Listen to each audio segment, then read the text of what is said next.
नमस्कार, सौरभ द्विवेदी नाम है हमारा और आप देख रहे हैं लल्लन टॉप का वीकली पॉलिटिकल शो नेता नगरी, जिसमें खुला खेल फर्रुखाबादी की तर्ज पर खुलकर बात होती है सियासत के हर पहलू के बारे में। सत्ताधारी दल, विपक्ष, इनकी रणनीतियां क्या हैं, अंदर खाने क्या चल रहा है, सब पर हम और हमारे पैनलिस्ट अपने अनुभव खुलकर बताते हैं। आज के नेता नगरी में सबसे पहले विस्तार से बात होगी ये संसद को लेकर क्या रणनीति है, चलनी है नहीं चलनी है, अंदर खाने मीटिंग्स में क्या होता है, फिर किसका फोन आ जाता है तो जो मीटिंग में कॉल दिया गया, पिंकी प्रॉमिस किया गया, उसको बदल दिया जाता है। इसके अलावा दूसरे सत्र में बात करेंगे पंजाब की राजनीति के बारे में। क्या चन्नी को लाकर कांग्रेस ने जिस तेजी से वो अपनी जमीन खो रही थी, कुछ ग्राउंड रीगेन कर लिया है? आम आदमी पार्टी क्या कागज पर ज्यादा मजबूत दिख रही है या असल में भी उसका जलवा लगातार बढ़ रहा है? और इन सब के बीच अमरिंदर और बीजेपी की जो जुगलबंदी है उसका क्या, और जो पुराना एक खिलाड़ी है अकाली दल जो बसपा के साथ ताल ठोक रहा है उसका क्या? इन सब पर विस्तार से बात करेंगे आज के नेता नगरी में। और आखिरी में आपको कुछ दिलचस्प कहानियों के बारे में बताएंगे रिकमेंडेशन सेक्शन में। तो आइए शुरू करते हैं नेता नगरी। नेता नगरी के इस सत्र में बात होगी उस सत्र की जहां बात नहीं हो पा रही है, बात होगी संसद के शीत सत्र की। और इसमें बातचीत के लिए हमारे साथ जुड़े हैं दो वरिष्ठ पत्रकार। एक तो टीवी पत्रकार हैं जो दूसरों को ये हिदायत देते हैं कि हमारे डोमेन से दूर रहो, उन प्यूरिटन्स की तरह, उन पॉलिटिकल पंडित्स की तरह who try to defend their territory fiercely. बहुत बहुत स्वागत है आपका राजदीप सरदेसाई जी। जरा ये बता दीजिए कि आपको डिजिटल वालों के टीवी के भवन में आने से समस्या क्या है? नहीं नहीं, ऐसा हुआ सौरभ जी, आप दर्शकों के सामने असलियत रखिए। मैं कुछ घंटों पहले मनीष तिवारी का इंटरव्यू कर रहा था आज तक एजेंडा पर, और मैंने एक इंटरव्यू किया हमारे न्यूज शो के लिए जो आज रात को चलेगा और एक वीकेंड के लिए। तो आपने मुझे कहा कि ये दो दो बार आप इंटरव्यू क्यों कर रहे हैं मनीष तिवारी का? तो तब मैंने आपको बताया कि टीवी और डिजिटल में फर्क है। टीवी में जो न्यूज शो होता है उसके लिए अलग तरीके का इंटरव्यू हो सकता है, और जो वीकेंड शो है उस पर अलग तरीके का।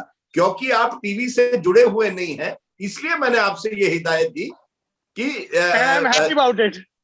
ये तो मैं देखिए, और मैंने इसके साथ साथ आपको ये भी कहा, ये आप बात रखिए लो कि मैं उस जमाने से आता हूं जहां मैं शुरुआत मेरी टाइपराइटर पर हुई। कंप्यूटर भी नहीं था 1988 में जब हम टाइम्स ऑफ इंडिया में थे।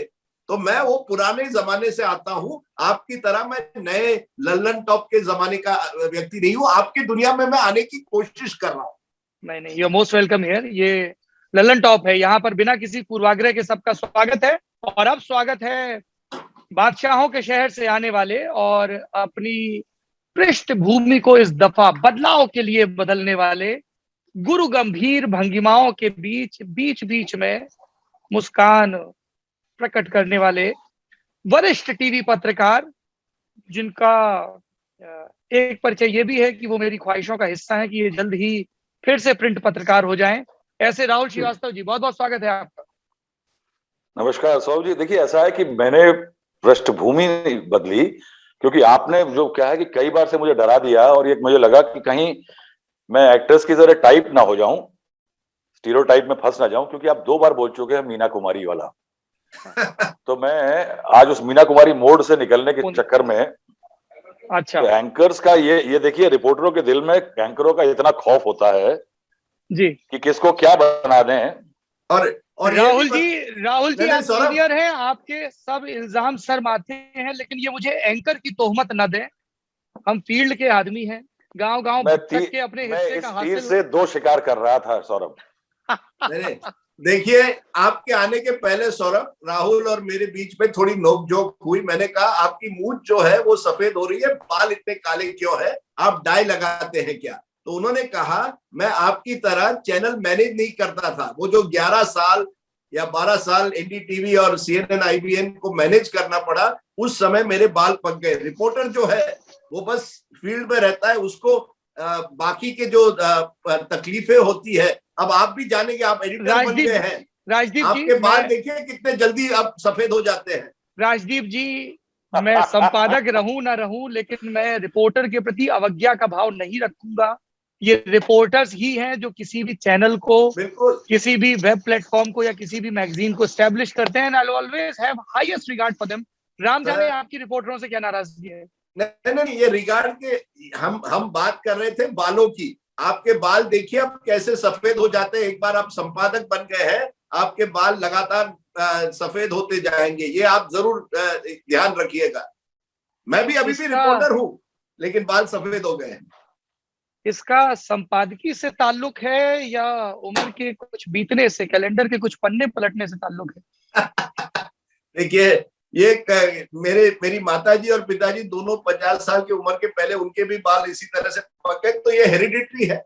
मुझे कोई इसमें, और मुझे अच्छा, कई लोग मुझे कहते हैं keep your hair white, it makes you look distinguished. नहीं तो और कुछ है ही नहीं डिस्टिंक्शन की तरह, तो कम से कम बाल है। Rajdeep, Rahul ji has something to say about you mister Sardesai ji, please. ऐसा है कि लॉर्ड बायरन ने एक पोएम लिखी है, उसमें उन्होंने लिखा है माय हेयर इज ग्रे, और उसके बाद वो कहते हैं because it's a dungeon spoil. क्या है कि ये बाल सफेद होने के कारण सिर्फ नैसर्गिक या हेरिडिटरी नहीं हुआ करते, टेंशन बहुत नहीं लेनी चाहिए जीवन में। क्या है कि राजदीप जी की दुश्मनी रिपोर्टर से सिर्फ यही कि बहुत सारे रिपोर्टर को तनख्वाह बहुत देनी पड़ती थी इनको। नहीं नहीं यार, ये लेकिन ये मैंने नहीं, but Rajdip is one of the editors who was always very popular among editors. I will like to put it on record because people used to call him कि सवेरे क्या है कि राजदीप का एक वो होता था, मैं आपको एक कहानी सुनाता हूँ। रोज दोपहर में राजदीप जब ऑफिस आते थे, यानी he would not come from home. Rajdeep used to come to office very early.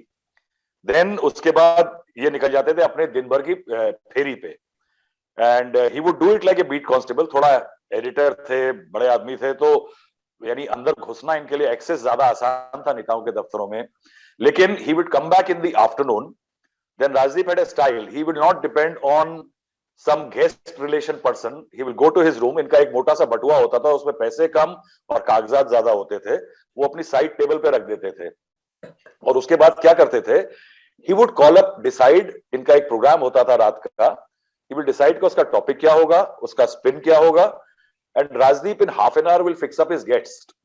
फला आओ, और उन दिनों तो ये वो दिन थे जब Narendra Modi also was a guest, and I remember an NDTV panel जिसमें डिस्कशन में डॉक्टर रॉय के साथ there was Madhu Dandavate, there was LK Advani and Pranab Mukherjee as panelist. यानी those were the days.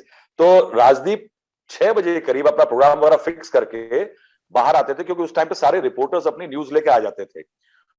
उसके बाद Rajdeep used to be like Garry Kasparov playing chess with 20 computers. 20 computer के जैसे chess खेली जाती है, तुम ये क्यों कर रहा है, तुम ये क्यों कर रहा है, ये तुम क्यों कर रहा है।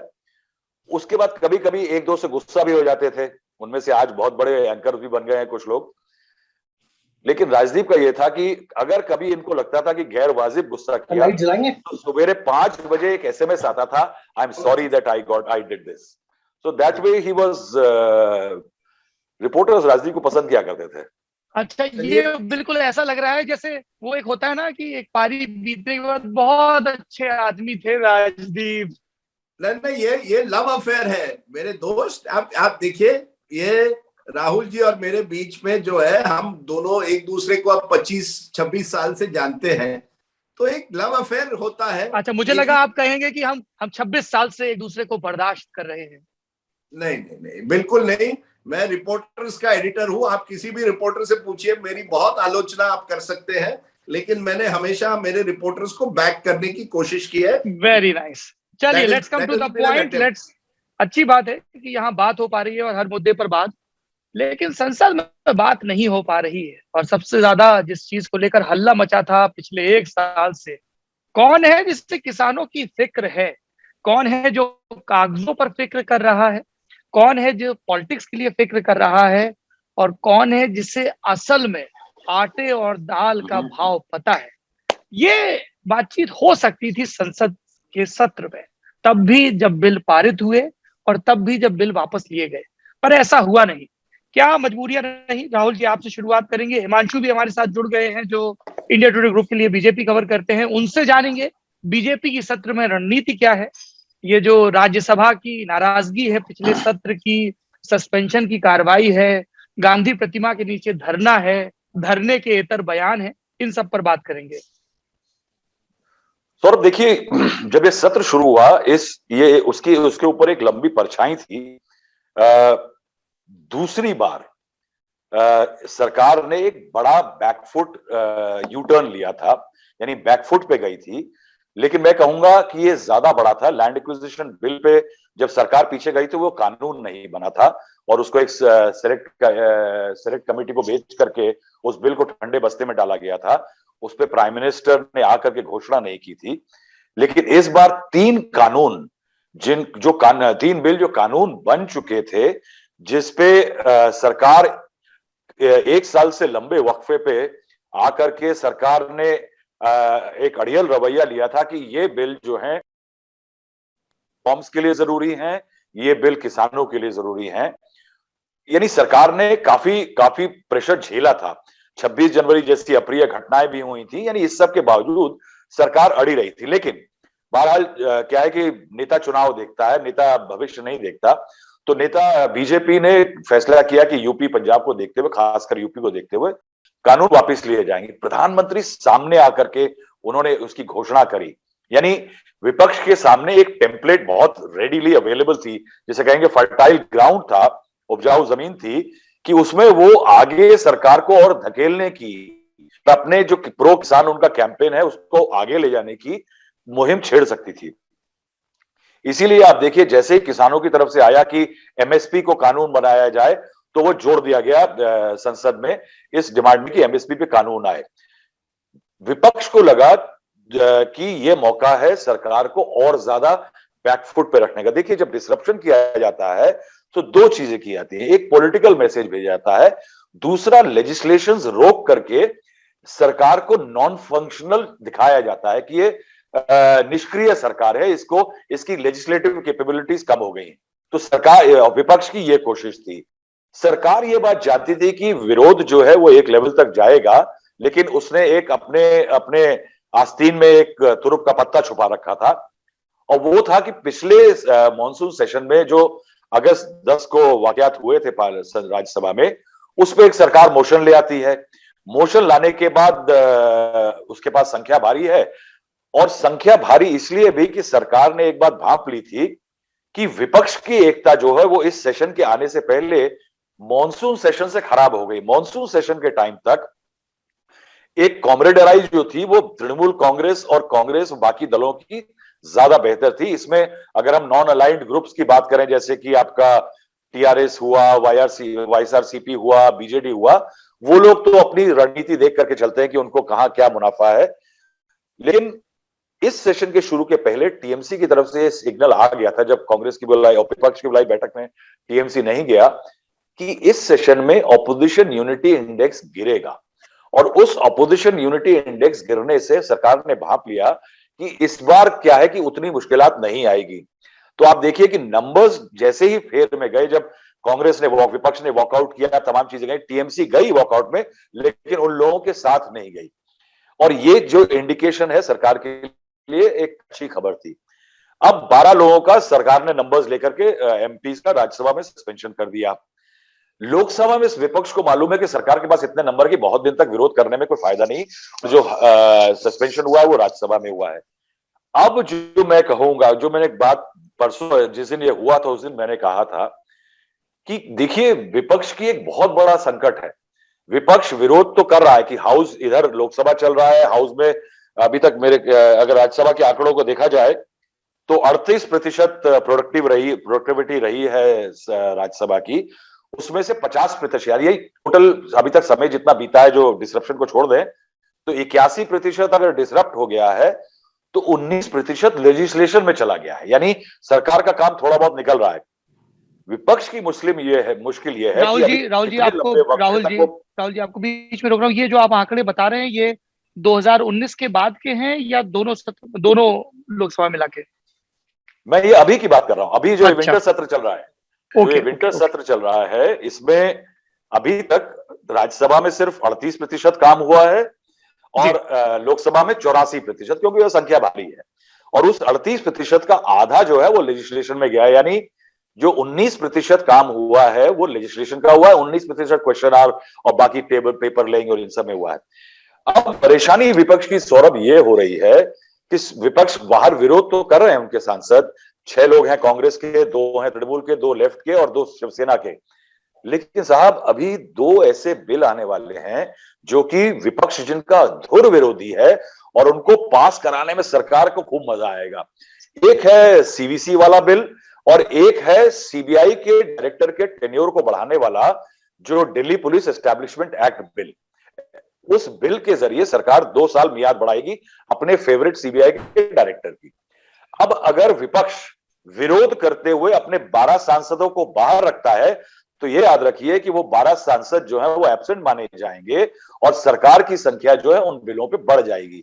ये वो बिल हैं जिन पे सरकार को उम्मीद है शायद टीआरएस जैसी पार्टी या वाईएसआरसीपी जिन पे सीबीआई की रेड होती है वो लोग शायद साथ आ जाएं, लेकिन अपने 12 सांसदों को बाहर गांधी प्रतिमा पे बिठा के विपक्ष अपनी संख्या कम कर लेगा। तो विपक्ष इस चीज पे कहीं ना कहीं रीथिंक जरूर करेगा कि ऐसा है साहब कि सरकार कह रही है हाथ जोड़ लो, माफी मांग लो। वेंकैया नायडू चेयरमैन साहब ने कल एक बहुत ही पैशनेट अपील की है कि ये जो हुआ वो गलत था। क्या मेरे लिए कहा जा रहा है कि इस तरह पार्लियामेंट में हंगामा करना उचित है, अनडेमोक्रेटिक कहा जा रहा है। तो साहब ऐसा है कि कहीं ना कहीं विपक्ष इस चीज को जरूर सोचेगा कि अगर हमने 12 सांसदों को बाहर रखा तो ये सरकार बिल पास करवा ले जाएगी। तो कहीं ना कहीं विपक्ष को स्ट्रैटेजी रिवर्क करने की पड़ेगी। इसीलिए मैं कहूंगा कि 12 लोगों का एक्सपल्शन जो था वो सरकार की तरफ से टैक्टिकल था, बहुत प्रोसीजरल नहीं था। ठीक है, we'll come to this expansion thing. Himanshu, आप इसमें कुछ जोड़ना चाहते हैं? बीजेपी के खेमे में क्या बात चल रही थी इस रणनीति को लेके? और अभी जब थोड़ी देर पहले हम लोग बात कर रहे थे, आप एक टेक्निकल ग्लिच की तरफ भी ध्यान दिला रहे थे। मैं चाहता हूं कि आप नेता नगरी के दर्शकों को वो भी बताएं। सौरभ, मैं एक बात बता दूं कि जो बात राहुल कह रहे थे मैं उससे 100% सहमत नहीं हूं, लेकिन इतना जरूर है कि सरकार की एक स्ट्रेटेजी थी कि किसान बिल को जब रिपील करने के लिए बिल लाए जाएंगे उसको किस तरीके से विपक्ष के पास मौका नहीं छोड़ना, उसके लिए उन्होंने पहले ही, और ये खबर हम सबके पास पहले आ गई थी कि पहले ही दिन जो है इन 12 सांसदों को, जबकि खबर ये थी कि 20 सांसदों को, लेकिन 12 ही किए गए, इन सांसदों को जो है सस्पेंड कर दिया जाएगा सेशन के लिए। लेकिन एक टेक्निकली पॉइंट शायद सरकार से छूट गया। 11 तारीख को जो पार्लियामेंट बुलेटिन आता है जिसके अंदर जो कार्रवाई हुई है, जिन लोगों ने डिस्टर्बेंस किया है, उन सबके नाम थे, उसमें 37 नाम है। उन 37 नाम में से 11 लोगों को जो है वो सस्पेंड किया गया। एक नाम छूट गया, विपक्ष उस गलती को पता नहीं क्यों उठा नहीं रहा। करीम है वो शायद सांसद जिनका नाम उस लिस्ट में नहीं है, लेकिन उनको सस्पेंड कर दिया। पार्टी के हैं हिमांशु? किस पार्टी के हैं? शायद कांग्रेस के हैं। राहुल जी को होगा। एलमरान की बात कर रहे हैं। हाँ, ये पार्लियामेंट की जो बुलेटिन है 11 तारीख की, उसमें उनका नाम सीपीआई। हाँ, अब इनको सस्पेंड कर दिया गया। अब ये पूछ रहे हैं कि भाई मेरा तो नाम ही नहीं है पार्लियामेंट बुलेटिन में, डिस्टर्बेंस वालों में, आपने क्यों किया? या तो 10 तारीख में करते तो और सांसद होते, लेकिन 10 तारीख को मैंने आपको बताया था क्योंकि 10 तारीख के जो लिस्ट में पार्लियामेंट बुलेटिन में थे, अगर उनको करना था सरकार को या चेयर को तो वो 11 तारीख को करना चाहिए था, वो सरकार ने नहीं किया। अब उसमें बहुत सी चीजें टेक्निकली इशू हैं। राज्यसभा एक कंटिन्यूअस प्रोसेस के तहत होता है, वो सेशन को नहीं काउंट करते, और इसीलिए जो नेक्स्ट डे था वर्किंग उसके अंदर उन्होंने सस्पेंड कर दिया। जो बात राहुल जी कह रहे हैं कि 2 महत्वपूर्ण बिल आने हैं, उसको लेकर सरकार के पास नंबर्स की कभी कोई कमी नहीं है। एक चीज आप हम सब मान लें, सत्ता में कोई भी पार्टी हो उसके पास राज्यसभा में कभी एक आधा चांस होता है कि नंबर्स कम हो, लेकिन अमूमन होता नहीं है। धारा 370 को हटाने के लिए जो लेके आए थे उस वक्त भी यही था, उससे पहले ट्रिपल तलाक पे, ये सारी चीजें सरकार पहले ही होमवर्क कर लेती है पीछे से, और कई पार्टियों से बात होने के बावजूद ही इस पर आगे बढ़ा जाता है। लेकिन एक बड़ा विषय ये है कि सरकार को ये पूरी तरीके से एहसास था कि विपक्ष किसान के मुद्दे को लेकर आगे जाएगा, और इसीलिए उनको 12 सांसदों को सस्पेंड करके सरकार ने विपक्ष की स्ट्रेटेजी को जो है वो एक तरीके से खत्म कर दिया। और अब आप देखिए कि जो ये कह रहे थे हम माफी नहीं मांगेंगे, नहीं मांगिए, दोनों हाउस चल रहे हैं। राहुल जी ने राज्यसभा का आंकड़ा दिया कि 19% जो है वहां विधायक कार्य हुए हैं। मैं लोकसभा का दे रहा हूं, परसों 117% प्रोडक्टिविटी थी लोकसभा की, और 127 सांसदों ने डिबेट्स में और 0 आवर में भाग लिया, जिनमें 109 सांसद जो थे वो 0 आवर में बोले, अपने इश्यूज पे बोले, और 18 सांसद ऐसे थे जिन्होंने एक बिल को पास कराने के लिए डिबेट में पार्टिसिपेट किया। तो सरकार के काम हो रहे हैं। सरकार ने एक बात पहले ही स्पष्ट कर दी थी, आप डिबेट में भाग नहीं लेंगे, कोई बात नहीं, हम डिम में पास करा देंगे। तो ये विपक्ष को भी मालूम है, और अपनी बात किसी इशू पे रखनी है तो सदन के अंदर रखनी है तो ठीक है, 2-4 दिन के लिए प्रोटेस्ट होते हैं, आप वॉकआउट करते हैं, ठीक है, लेकिन एंड ऑफ द डे मुझे लगता है कि सरकार ने विपक्ष की रणनीति को फेल कर दिया। दोनों हाउस चल रहे हैं, राज्यसभा भी चल रहा है, लोकसभा भी चल रहा है। हिमांशु जी, मैं यहाँ पे बीच में रोकूंगा और मैं इसी सवाल के साथ राजदीप आपके पास आऊंगा। हिमांशु कह रहे हैं रणनीति सफल हो गई, विपक्ष ऑर्गेनाइज नहीं दिख रहा है। क्या सरकार का काम सिर्फ बिल पेश कर पास कराना है, या सरकार का काम ये इंश्योर करना भी है कि उस बिल पर संसद में हर पहलू से विस्तार से चर्चा हो? क्योंकि ये किसी पार्टी का घोषणा पत्र तैयार नहीं हो रहा है, ये प्रेस कॉन्फ्रेंस में या टीवी डिबेट में किसी विषय पर डिफेंड करने की बात नहीं है। आप देश के लिए कानून बना रहे हैं, उस कानून के लिए उसी संसद के तहत आप देश के प्रति उत्तरदायी हैं, और उस उत्तरदायित्व को सुनिश्चित करने के लिए वहां पर हर पक्ष के सांसद बैठे हैं, ताकि कोई कमी पेशी हो तो उस पर सवाल पूछा जा सके। राजदीप सरदेसाई, देखिए, बात ऐसी है कि विपक्ष में एक डिवाइड है आज, और इसी का फायदा सरकार ने लिया है। आज हम अभी बात कर रहे हैं, इस समय 1 घंटे बाद राहुल गांधी 4 बजे आज प्रेस कॉन्फ्रेंस करने जा रहे हैं, और कृषि मामलों पर ही प्रेस कॉन्फ्रेंस करने जा रहे हैं। वो कह रहे हैं लखीमपुर मामले के मंत्री को बर्खास्त क्यों नहीं किया, शहीद किसानों को मुआवजा कितना, कब, सत्याग्रहियों के खिलाफ झूठे केस वापस कब, एमएसपी पर कानून कब। यानी जो वो संसद में नहीं कर पाए, क्योंकि संसद में जैसे ही इस बिल पर को रिपील करने की बात हुई, पीछे लेने की बात पहले दिन हुई, उस पर कोई डिस्कशन नहीं हुआ। तो अब ये डिस्कशन पार्लियामेंट के बाहर राहुल गांधी करना चाहते हैं। और डिवाइड क्या है? डिवाइड ये है कि कांग्रेस में भी कुछ ऐसे सांसद हैं, जैसे पी चिदम्बरम, उनका कहना है कि जो हमने गलती एक तरह से मॉनसून सत्र में की, कि पूरा सत्र खत्म हुआ, हमने पेगासस का इश्यू उठाया, लेकिन उसमें कोई चर्चा नहीं हो पाई। हम नहीं चाहते कि वही बात अब दोहराई जाए। आपने प्रोडक्टिविटी की बात की, क्योंकि पूरे मॉनसून सत्र में केवल 22% प्रोडक्टिविटी थी राज्यसभा में, लोकसभा में करीब उतना ही था। यानी एक गुट कांग्रेस में जो कह रहा है कि हमें संसद में बैठकर सरकार को डिबेट के जरिए घेरना चाहिए। दूसरा गुट है जो कहता है चलिए वेल ऑफ द हाउस में जाते हैं, डिसरप्ट करते हैं और सरकार को दिखाते हैं कि सरकार कितनी विफल हो गई है। ये राहुल गांधी के कुछ करीब जो है, जो यंगर जनरेशन कहिए, या जो राहुल गांधी के करीबी है, या अधीर रंजन चौधरी जो लोकसभा में कांग्रेस के नेता, ये उनकी राय है। सर ये तो लेकिन विफल, राजदीप जी, ये तो विफल राय है ना। आप ये जाके क्या हासिल कर रहे हो? ये देखिए, जितनी सरकार की जिम्मेदारी है, विपक्ष की भी जिम्मेदारी है ना कि आप उस फोरम का इस्तेमाल डिबेट में अपने पॉलिटिकल पॉइंट में करें। बैठे रहो आप धरने पे, गलती तो आपकी है ना, आपको माफी मांगनी पड़ेगी। जी नहीं, देखिए, हम दो चीजों पर आता है। एक सस्पेंशन पर मैं 1 मिनट में आता हूं, लेकिन पहली बात जो महत्वपूर्ण है कि एक राहुल गांधी जी का कहना है कि संसद के अंदर और संसद के बाहर हमें लगातार सरकार पर आक्रमण करना है, कुछ भी हो आक्रामकता दिखानी है। अब राहुल गांधी संसद में नहीं बोलते, लेकिन संसद के बाहर बोल रहे हैं, तो वो ये मामले बाहर उठाना चाहते। तो एक तरफ राहुल गांधी की ये और कांग्रेस की रणनीति है, दूसरी तरफ जो अन्य विपक्षी पार्टी है, एक तो टीएमसी है जो दिखाना चाहती है कि ये कांग्रेस अब लीडर नहीं रही है, हम लीडर हैं। तो आप देखेंगे दोनों हाउस में टीएमसी के लीडर हर मामले पर अग्रसर होने की कोशिश करते हैं, तो उनमें एक अग्रेशन है।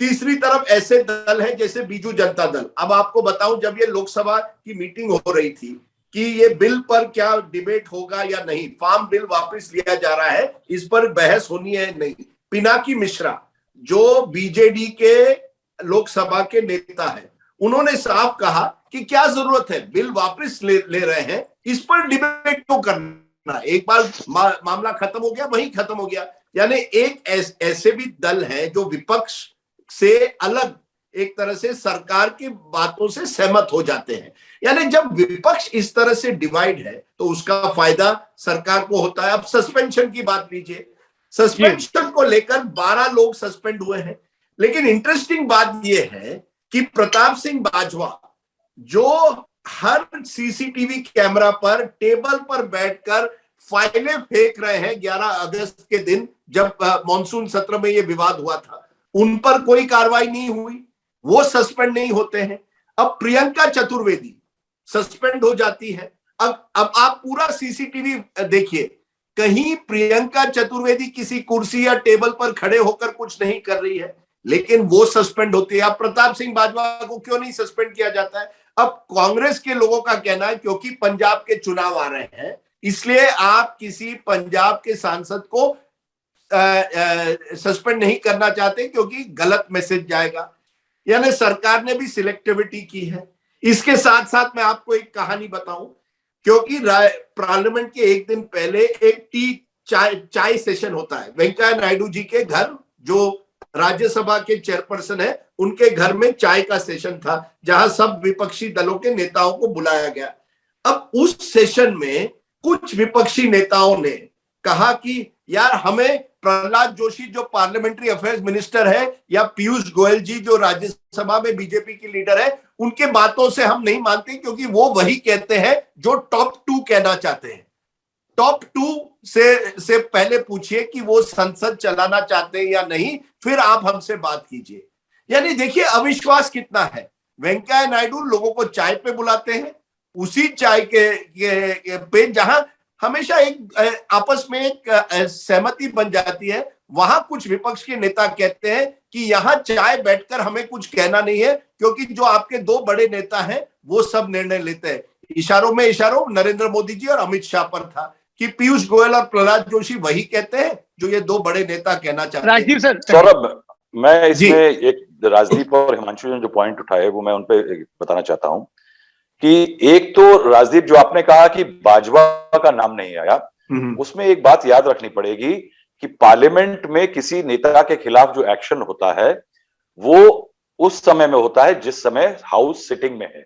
अगर एडजर्नमेंट के बाद हाउस में कोई रकस करता है, वो ऑन रिकॉर्ड नहीं आता, उसके लिए उसको नेम नहीं किया जा सकता। और बाजवा जी का जो इंसिडेंट हुआ था, उन्होंने जो एक फाइल फेंकी थी, वो पार्लियामेंट के उस टाइम पे सिटिंग के एडजर्नमेंट के बाद का इंसिडेंट था। Since that did not happen when the chair was the chairperson और the somebody chairing the house was not there and it was house was not supposed to be in a sitting, that's why Bajwa cannot be included. That's one technical point. And then Himanshu ने जो कहा कि सरकार के पास संख्या की कोई कमी नहीं है। सरकार के पास देखिए इस तरह से तो माफियाओं के पास पैसे की कभी नहीं होती है, मगर क्या वो ईमानदार पैसा है? जी नहीं, उसको ईमानदार पैसा नहीं कहा जा सकते। क्या कोई बेईमान टैक्स चोरी करने वाला के पास पैसे की कमी नहीं होती, मगर वो टैक्स तो कमी पे दे रहा है। वैसे ही सरकार के पास संख्या नहीं है राज्यसभा में, ये बात ऑन पेपर प्रूवन है।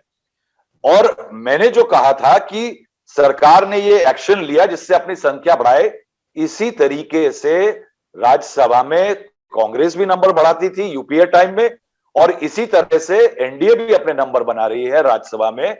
तो जोड़ तोड़ फोड़ से जो नंबर किए जाते हैं वो किसी पॉलिटिकल पार्टी या किसी गवर्नमेंट की स्ट्रेंथ नहीं हुआ करती ऑन पेपर पे। So to say that this government is never short is not a matter of credit, it's a matter of discredit that a government which does not have the numbers in a house, जिसके पास संख्या नहीं है, वो बड़ी छाती खोल के कहती है कि साहब मेरे पास नंबर्स हैं। ये पॉलिटिक्स में अब सभी पॉलिटिकल फोर्सेस को एक बार इंट्रोस्पेक्ट करना चाहिए कि अगर हाउस बिना नंबर्स के भी अगर चल सकते हैं इस तरह से और सरकारें जीत सकती हैं, विपक्ष जीत सकता है, तो कहीं ना कहीं it's a very sad commentary on the democracy of the day. But no Rahul, I just want to say this, मेरा राजदीप जी राहुल जी पे एक मिनट, ये 12 लोगों का जो सस्पेंशन है वो नंबर्स गेम की बात नहीं है। सरकार एक मैसेज देना चाहती है, जो मॉनसून सत्र में हुआ हम दोबारा होने नहीं देंगे, और हम जो हमें जनता ने चुना है, हमारे 300 से ज्यादा सांसद लोकसभा में है, हमारी संख्या आज राज्यसभा में भी है, तो नंबर्स की वजह से नहीं है।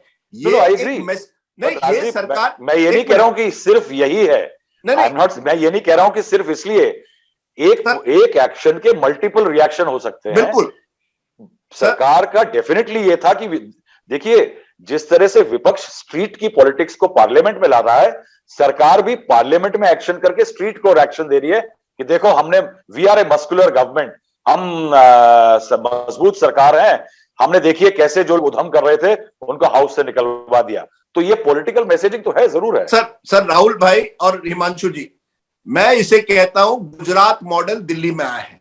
आप पिछले 20 सालों का इतिहास लीजिए, गुजरात में असेंबली कैसी चलती थी।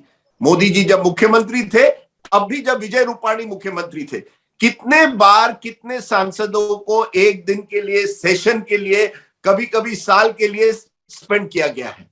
ये अगर आप देखेंगे कि गुजरात के आंकड़े पिछले 4 सालों में ही लीजिए, जब मोदी जी वहां मुख्यमंत्री भी नहीं थे। दिल्ली का नाम भी जोड़ दीजिए, अरविंद केजरीवाल का। नहीं, एक देखिए, आप एक मिनट खत्म करने दीजिए, मैं आपसे एक जनरल बात कर रहा हूं। नहीं, एक मिनट, देखिए ये हर असेंबली में अब हो रहा है। जुलाई के महीने में महाराष्ट्र में 12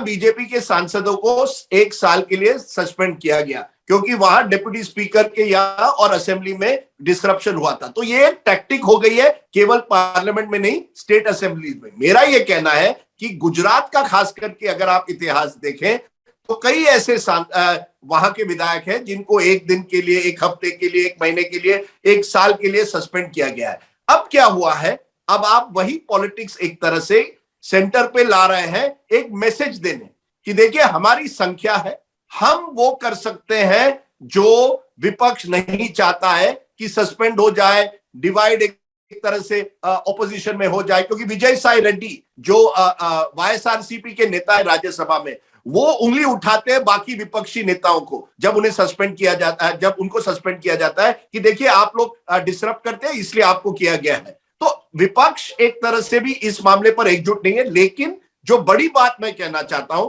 और आप देख रहे हैं ये हर असेंबली में हो रहा है, मैं इसे बीजेपी से नहीं जोड़ रहा हूं, लेकिन सेंटर में बीजेपी की सरकार है हिमांशु जी। सरकार पार्लियामेंट चलाना या असेंबली चलाना सरकार ट्रेजरी बेंच की जिम्मेदारी है। इस समय एक अविश्वास का माहौल है, और इस अविश्वास का माहौल उठाकर अपने एक तरह से जोर दिखाने के लिए कि हम अगर आप कुछ डिसरप्ट अब करेंगे आपको सस्पेंड करेंगे। मुझे नहीं लगता वेंकैया नायडू जी ये चाहते थे, लेकिन उनको इशारों में कहा गया यही करना है। अब मेरा इस पे आपको एक ही चीज है, आप ये बात कीजिए, जब तेलंगाना को और आंध्रा को अलग करने का बिल था, तब सरकार ने क्या किया था? सरकार के खुद के सांसद ने डिस्टर्बेंस किया था, और आपको याद होगा राजू लंगड़ापट्टी ने क्या किया था हाउस के अंदर और किस तरीके से स्प्रे डाला था। तब सरकार ने और लोकसभा टीवी का टेलीकास्ट बंद करवा दिया था। और महिला आरक्षण बिल 2009 का आप याद कीजिए ना, आप तो थे वहां पे, किस तरीके से सांसदों को मार्शल के जरिए बाहर निकाला गया राज्यसभा में। और मुझे मतलब मेरा बहुत कम पार्लियामेंट कवर करने का एक्सपीरियंस है, 16 साल का है, मैंने कभी नहीं सुना था कि राज्यसभा या लोकसभा के अंदर मार्शल का प्रयोग हुआ हो। वो यूपीए सरकार में हुआ था। आप हिमांशु जी, आप उसी पर चल रहे हैं। तो मैं हमेशा सर एक मिनट अब मेरी बात तो एक मिनट जब तेलंगाना और आंध्र प्रदेश की बात हुई, और जिस तरह से उस समय संसद में जो डिसरप्शंस हुए, बिजली बंद हो चुकी, वो सब गलत है। कौन कह रहा है वो सही है? वो जो ये सत्ता पक्ष में जो होते हैं ये वही करते हैं, जो सत्ता में होता है उसकी इसी तरीके की राजनीति। पार्लियामेंट सर्वोपरि नहीं है। बात नहीं कर रहा। आप शीला दीक्षित के टाइम का देखिए, दिल्ली विधानसभा का, आप गुजरात का एग्जांपल देंगे, शीला दीक्षित का देखिए, कैसे बीजेपी के नेताओं को सस्पेंड किया जाता था, कैसे बदन लाल खुराना को सस्पेंड किया जाता था। आप तो 2003 में देखा है आपने। मैं ये नहीं कह रहा, ये सारी चीजें जो पार्टी सत्ता में होती है वो इसी तरीके से अपनी चीजों को, अपने बिल को, अपने लेजिस्लेचर्स को पास कराने के लिए हर तरीके के हथकंडे अपनाते हैं, चाहे वो लोकतांत्रिक हो। लोकतांत्रिक में किस तरीके से प्रोसेस के थ्रू आप चीजों को करते हैं, चाहे वो यूपीए हो, एनडीए हो, लेफ्ट हो, ममता बनर्जी हो, कहीं भी। आप तमिलनाडु में भी देखिए। व्हाट इज हिमांशु जी, दो चीजें हुई है। और जो मुझे लगता है अलोकतांत्रिक है। मैं इसे लोकतांत्रिक नहीं मानता और आपको भी इस पर विचार करना चाहिए। दो चीजें हुई है और राहुल जी भी इस पर शायद बात करना। आप देश भर के सांसद जो हमारे जो असेंबलीज हैं उनके कार्यकाल देखिए, उनके दिन लगातार कम होते जा रहे हैं। महाराष्ट्र में विंटर सेशन हुआ करता है नागपुर में, इस बार विंटर सेशन को कहा गया है कि 4 दिन का सेशन या 5 दिन का सेशन मुंबई में होगा। आप अन्य राज्यों में जाइए, सेशन होते हैं 2 दिन के, 3 दिन के, छोटे छोटे सेशन हो रहे हैं। बजट पर बिल्कुल बहस कई राज्यों में नहीं होती है। बजट सबसे बड़ी डॉक्यूमेंट मानी जाती है। बजट सेशन में लोग सस्पेंड होते हैं और उस पर भी बराबर बहस नहीं होती। ये राज्यों में हो रहा है। दूसरी तरफ उसी तरह से केंद्र में ये अब तय किया गया है कि हम हमारे बिल्स पास करेंगे। अगर दिन में पास करना है, वॉइस वोट से पास करना है, उसको करेंगे, लेकिन हम झुकेंगे नहीं। एक जमाने में अरुण जेटली जी ने कहा था, obstruction is a legitimate form, disruption is a legitimate form of in a parliamentary democracy. Opposition has every right to obstruct parliament. तब कम से कम मार्शल को नहीं बुलाया जाता था। ये बात आपकी सही है, लेकिन इस तरीके की हरकत जो आप प्रताप सिंह बाजवा की बात कर रहे थे जी, या फिर संजय सिंह का टेबल पे चढ़ के डांस करना, इस तरीके की घटनाएं आपने क्या लोकसभा में कभी देखी, क्या राज्यसभा में देखी? क्या प्रताप सिंह बाजवा ने रूल बुक फेंकी? मुझे एक इंसिडेंट याद आता है 2009 का, राजनीति प्रसाद का, कि cabinet ministers women reservation bill को पढ़ रहे थे और उनकी कॉपी लेके फाड़ दी थी उन्होंने। जी बिल्कुल, राजनीति प्रसाद थे, आरजेडी के एमपी थे। लेकिन इस तरीके से टेबल पे चढ़ना, चेयर के खिलाफ और चेयर पे कोई चीज थ्रो करना, ये सारी चीजें कम से कम संसद के अंदर नहीं होती थी। पर ये हाउस में हिमांशु ऐसी घटनाएं हुई हैं। अटल बिहारी वाजपेयी के लॉ मिनिस्टर होते थे तंबी दुरई साहब। राहुल सर, मैं एक सेकंड लेके बात खत्म कर देता हूँ। जो सर राजदीप जी कह रहे थे ना, प्रताप सिंह बाजवा पे क्यों नहीं हुआ या संजय सिंह पे क्यों नहीं हुआ और प्रियंका पे क्यों हुआ? प्रताप सिंह बाजवा का, संजय सिंह का इंसिडेंट 10 अगस्त का है राजदीप जी, और अगर उनके खिलाफ कार्रवाई सरकार को करनी थी तो वो 11 अगस्त को करनी चाहिए थी। वो नहीं हुई। शायद अपोजिशन से कोई बात हुई थी, सरकार की जो बैकग्राउंड थी कि आगे से ऐसा नहीं होगा। और जो 11 तारीख को घटना हुई है उसमें इन सबको नेम किया गया। 10 तारीख की घटना में भी किया गया, 11 तारीख की घटना में भी नेमिंग किया गया। और 11 के बाद जो पहला मतलब काम करने का दिन है वो 29 तारीख को हुआ। उस दिन सरकार ने स्ट्रेटेजी के तहत, कह सकता हूं मैं, इसमें कोई वो नहीं कहूंगा, उनकी स्ट्रेटेजी रही होगी, जो राहुल जी भी बता रहे हैं, नंबर्स का खेल है और नंबर्स का खेल हर सरकार में होता है। लेकिन स्ट्रेटेजी के तहत इन 12 सांसदों को सस्पेंड किया गया, अपोजिशन की यूनिटी को देखते हुए कि कमजोर है, वीक है। और राजदीप जी, इस तरीके की यूनिटी यूपीए सरकार में भी कमजोर थी। आप याद कीजिए, मुद्दा एक ही होता था, लेफ्ट का और एनडीए का, लेकिन लेफ्ट 10 मिनट बाद वॉकआउट करता था, एक साथ नहीं करता था। और अगर उस वक्त डिवीजन मांगा जाता था तो लेफ्ट बीजेपी के डिवीजन के ऊपर सपोर्ट नहीं करता था। तो ये हमेशा अपोजिशन बटा रहता है, अपने अपने मुद्दों को लेकर अलग अलग रहता है। टीआरएस का कोई और मुद्दा होगा। और एक चीज जरूर है कि कांग्रेस को अभी शायद कह सकते हैं बहुत वीक, वो अंदरूनी लड़ाई के साथ साथ बाहर भी की पार्टियों से तो लड़ाई लड़ रही है, कांग्रेस अंदर लड़ाई लड़ रही है। उसका खामियाजा शायद कांग्रेस को बहुत ज्यादा भुगतना पड़ रहा है। राजीव, मैं जो पूरा पॉइंट कहना चाह रहा था जी, कि हिमांशु जो कह रहे हैं, आप जो कह रहे हैं, ये क्राइसिस हो गई। देखिए, पॉलिटिकल अपॉर्चुनिज्म के तहत आप विपक्ष एक तरफ आ जाता है अपनी स्ट्रीट पॉलिटिक्स के लिए, सरकार अपनी इलेक्टोरल पॉलिटिक्स के लिए अपने नंबर करके एक साइड हो जाती है। The compulsion is only politics. Now उसकी परेशानी क्या, आपको याद होगा कि मेरे ख्याल से अगर मैं गलत नहीं हूं तो 30 दिसंबर 2011 में, आपको याद होगा, वो रात को मिडनाइट तक लोकपाल बिल की बहस चली थी राज्यसभा में। ऐसी स्थिति आई थी कि विपक्ष के पास संख्या ज्यादा थी और विपक्ष ने इतने अमेंडमेंट मूव कर दिए थे कि अगर उस समय बिल पास होता तो वो बिल एक्चुअली ऑपोजिशन का होता, सरकार का नहीं होता। यानी इस तरह की स्थितियां आ गई हैं अब पॉलिटिकल एक्रीमेनी में कि जो आपने नंबर की बात कही, महाराष्ट्र की वो 100% बात कही। यूपी देश का सबसे बड़ा आबादी वाला राज्य है। राजदीप, 1951-60 में यूपी में एक साल में 85 डेज की मिनिमम सिटिंग होती थी, करती थी। आज की तारीख में एवरेज जो है यूपी में सिटिंग साल भर की 23 डेज है, ओनली 23 डेज, यानी मोर देन 330 ज्यादा दिन सत्र नहीं होता है। एक आपको याद होगा कि सन 2000 में अटल बिहारी वाजपेयी ने एक जस्टिस वेंकटाचलैया के अंडर एक कॉन्स्टिट्यूशनल रिव्यू कमेटी बनाई थी।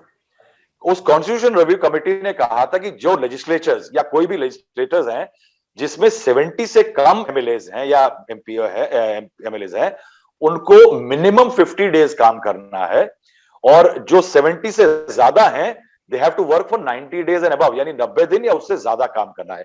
आप इस टाइम पे अगर पूरे देश की असेंबलीज देख लीजिए, वो इतना काम नहीं कर रही। पिछले साल कोविड की मार थी, मानते हैं, मिनिमम रिकॉर्डिंग हुई लोकसभा और राज्यसभा की। लोकसभा 34 डेज बैठी और राज्यसभा 33। आप ये सोचिए कि पार्लियामेंट जिसको हम कहते हैं डिबेट का विषय है, जो कि देश का 130 करोड़ का भविष्य में, सांसद चुन के आता है, आप कॉन्स्टिट्यूंसी में काम करते हैं, मगर आप अब 100 दिन भी नहीं बैठते हैं पार्लियामेंट में। एक टाइम था जब हेल्दी डेमोक्रेसी का साइन मिनिमम 120 दिन साल में सिटिंग का माना जाता था। उसके बाद आप 40-50 दिन बैठते हैं, उसमें से 80% आप झगड़े में बिताते, जैसे आपने बताया कि 21% एंड 29% प्रोडक्टिविटी थी पिछले सेशन में। यानी what a criminal waste. No bills are being sent, कोई बिल स्टैंडिंग कमेटी नहीं जा रहे। I'll give you a figure attached to this. Rahul ji, अभी आपने बिल की बात की, अब आप देखिए 14वीं लोकसभा में 60% बिल जो थे वो कमेटी को रिफर हुए, यानी उस पर कम से कम कुछ ना कुछ स्क्रूटनी, निगरानी हुई उन बिल्स पर। अब 15वीं लोकसभा लीजिए, 71% तक पहुंच गया।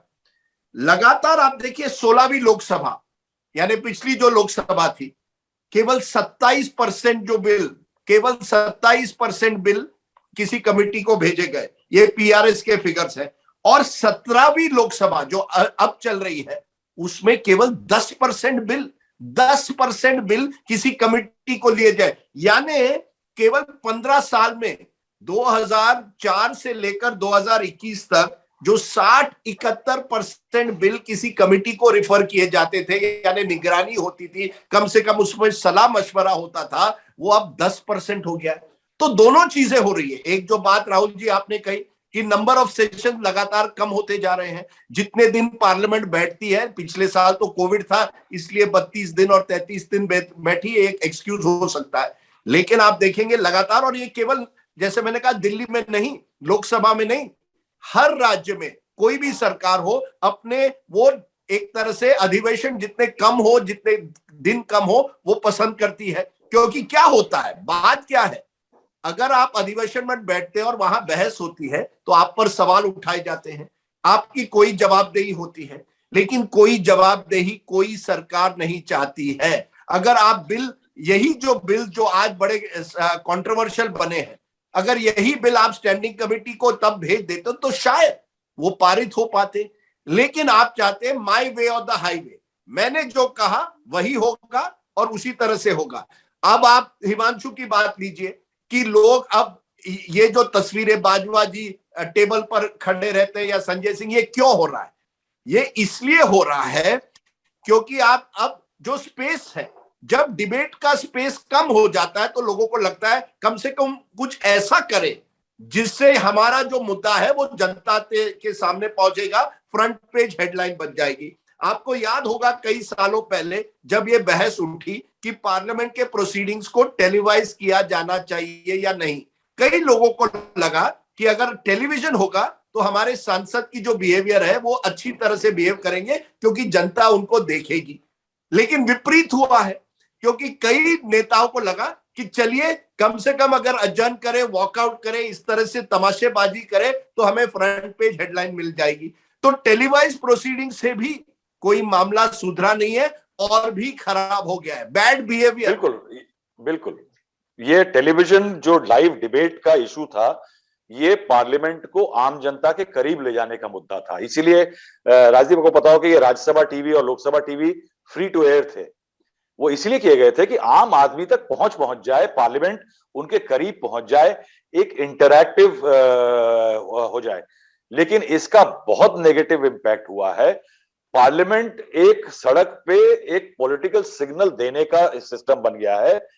तमिलनाडु में नेता बैठा होता है, उड़ीसा में बैठा होता है, आंध्र प्रदेश में बैठा होता है, बटन वो वहां दबाता है और डिस्ट्रक्ट होता है पार्लियामेंट।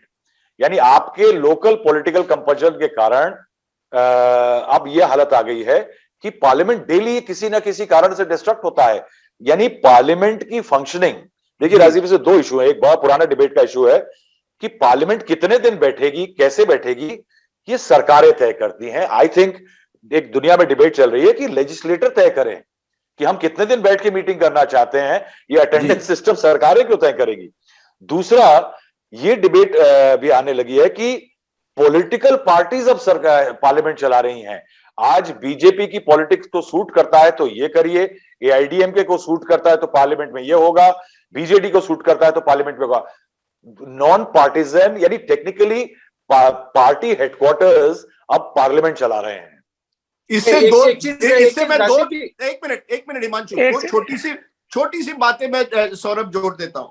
मैंने एक बार पृथ्वीराज चौहान को पूछा था, आपने राहुल जी ने मधु दंडवते का जिक्र किया, बड़े पुराने वरिष्ठ नेता थे, फाइनेंस मिनिस्टर बने, बहुत अच्छे वक्ता थे पार्लियामेंट में। हमारे महाराष्ट्र से ऐसे कई आते थे उस जमाने में, एनजी गोरे, मधु लिमय, जो महाराष्ट्र से नहीं बिहार से वैसे चुनकर एक बार आए, वहां से आते थे। लेकिन ये जो थे बहुत अच्छे वक्ता थे, जॉर्ज फर्नांडिस।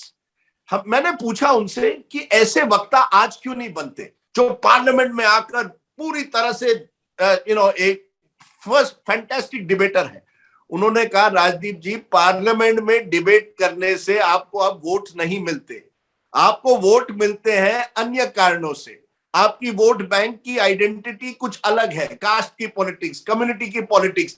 अगर आपके इलाके में नल, स्कूल, उन सब चीजों को लेकर उनका कहना था, आज पार्लियामेंटेरियन भी म्युनिसिपल कॉर्पोरेटर की तरह बन गया है। राजदीप जी उन्होंने जो कहा कि आप उससे इत्तेफाक रखते हैं, क्योंकि मैं इत्तेफाक नहीं रखता हूं। इस देश में जो एक नेता का कल्ट बिल्ड होता है, उसमें वो पार्लियामेंट में क्या बोल रहा है। रिमेंबर 96 सुषमा स्वराज, प्रमोद महाजन, जो टीवी पे लाइव सब चीजें हो रही थी, इनका जो मिथ बिल्ड होना शुरू हुआ, कल्ट बिल्ड होना शुरू हुआ, इनफैक्ट अटल बिहारी वाजपेयी का, ये इसमें टीवी का बड़ा रोल रहा है सर, और पार्लियामेंट का बड़ा रोल रहा है। माफ करिएगा, आप पार्लियामेंट के पटल के पीलू मोदी का कल्ट कैसे बिल्ड हुआ, पार्लियामेंट में बोल के हुआ।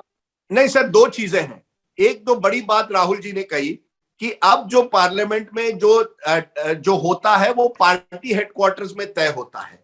आपकी कोई इंडिपेंडेंट स्वतंत्रता नहीं है। वहां जाकर आप एक तरह से अगर किसी मुद्दे पर मैं सरकार से सहमत हूं, लेकिन मैं कांग्रेस पार्टी से जुड़ा हुआ हूं, मैं वहां जाकर पार्लियामेंट में उस पर चर्चा नहीं कर सकता। आज मनीष तिवारी ने किताब निकाली है, मैं उनसे इंटरव्यू कर रहा था।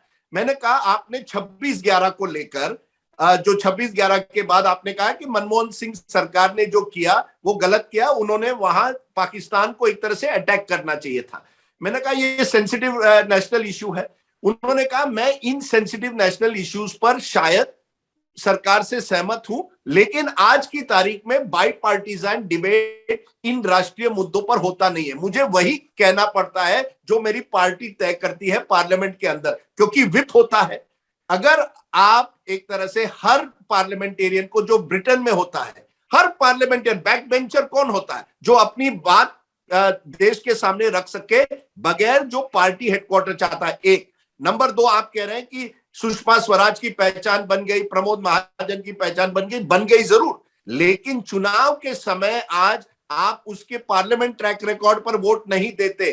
आप देते हैं वोट कि वो मेरा काम मेरे कंस्टिट्यूंसी में करवाएगा, वो मेरी जाति से जुड़ा हुआ है, मेरे समाज से जुड़ा हुआ है या नहीं। ये फर्क that is because Rajdeep ji, इसलिए क्योंकि Himanshu welcome to you. That is because Rajdeep ji की वोटर को भी हम अभी अपनी डेमोक्रेसी को लिटरेसी के अवेयरनेस के उस लेवल पे नहीं ले गए हैं।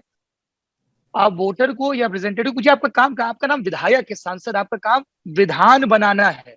म्यूनिसिपैलिटी के इश्यूज अलग हैं। और जहां तक पार्लियामेंट को एक फोरम की तरह इस्तेमाल करने की बात है, आप याद करिए पिछले ही सत्र में मनोज झा आरजेडी के सांसद हैं, कितनी चर्चा हुई उनकी स्पीच की। दीपेंद्र हुड्डा, कितनी चर्चा हुई उनकी स्पीच की। Himanshu, your point. मैं राजदीप जी जो कह रहे थे अभी सौरभ आपसे आने से पहले, वो ये कह रहे थे कि टीवी के जरिए सांसद अपनी बात को जनता तक पहुंचाए, सीधा कनेक्ट करें।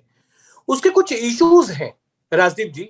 0 आवर कम से कम हाउस में चले, कोई भी मुद्दा हो 0 आवर के लिए एडजस्टमेंट मोशन ना लाया जाए, ये तो कम से कम सहमति बन सकती है सभी पॉलिटिकल पार्टीज में, क्योंकि सांसद अपने क्षेत्र की बात को उठाते हैं वहां पर 0 आवर में, वो भी नहीं करने देते।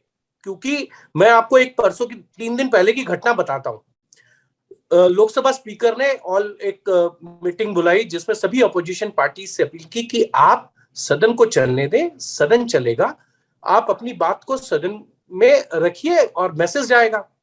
सब पॉलिटिकल पार्टीज मान गई, अधीर रंजन चौधरी मान गए, इधर अखिलेश के यहाँ सारी पॉलिटिकल पार्टियां अपोजिशन की मान गई।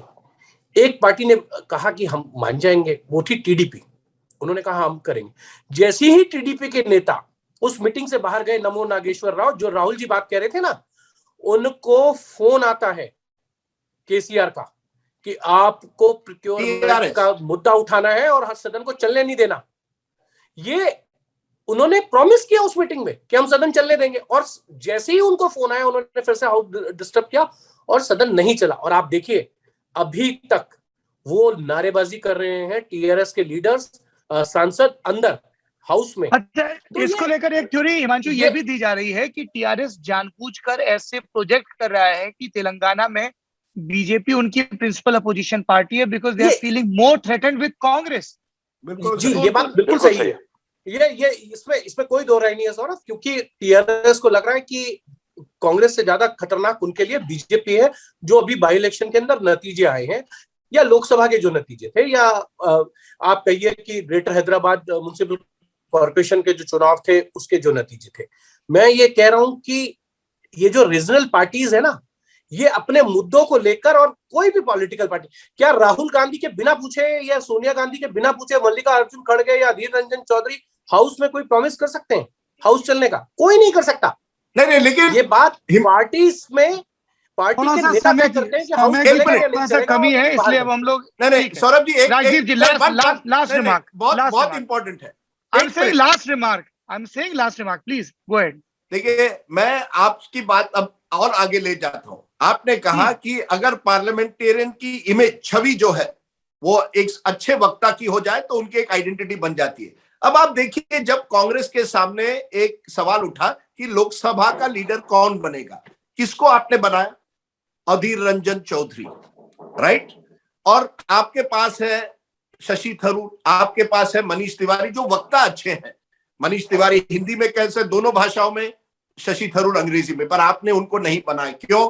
क्योंकि अधीर रंजन चौधरी आपको पता था एक ऐसे शायद वक्ता है जो उनकी आइडेंटिटी पहचान नहीं बनेगी, ताकि वो राहुल गांधी को शायद ओवरशैडो नहीं करेंगे और वो पार्लियामेंट में अपनी छवि बनाकर नेशनल नेता नहीं बनेंगे। यानी मैसेज क्या जाता है?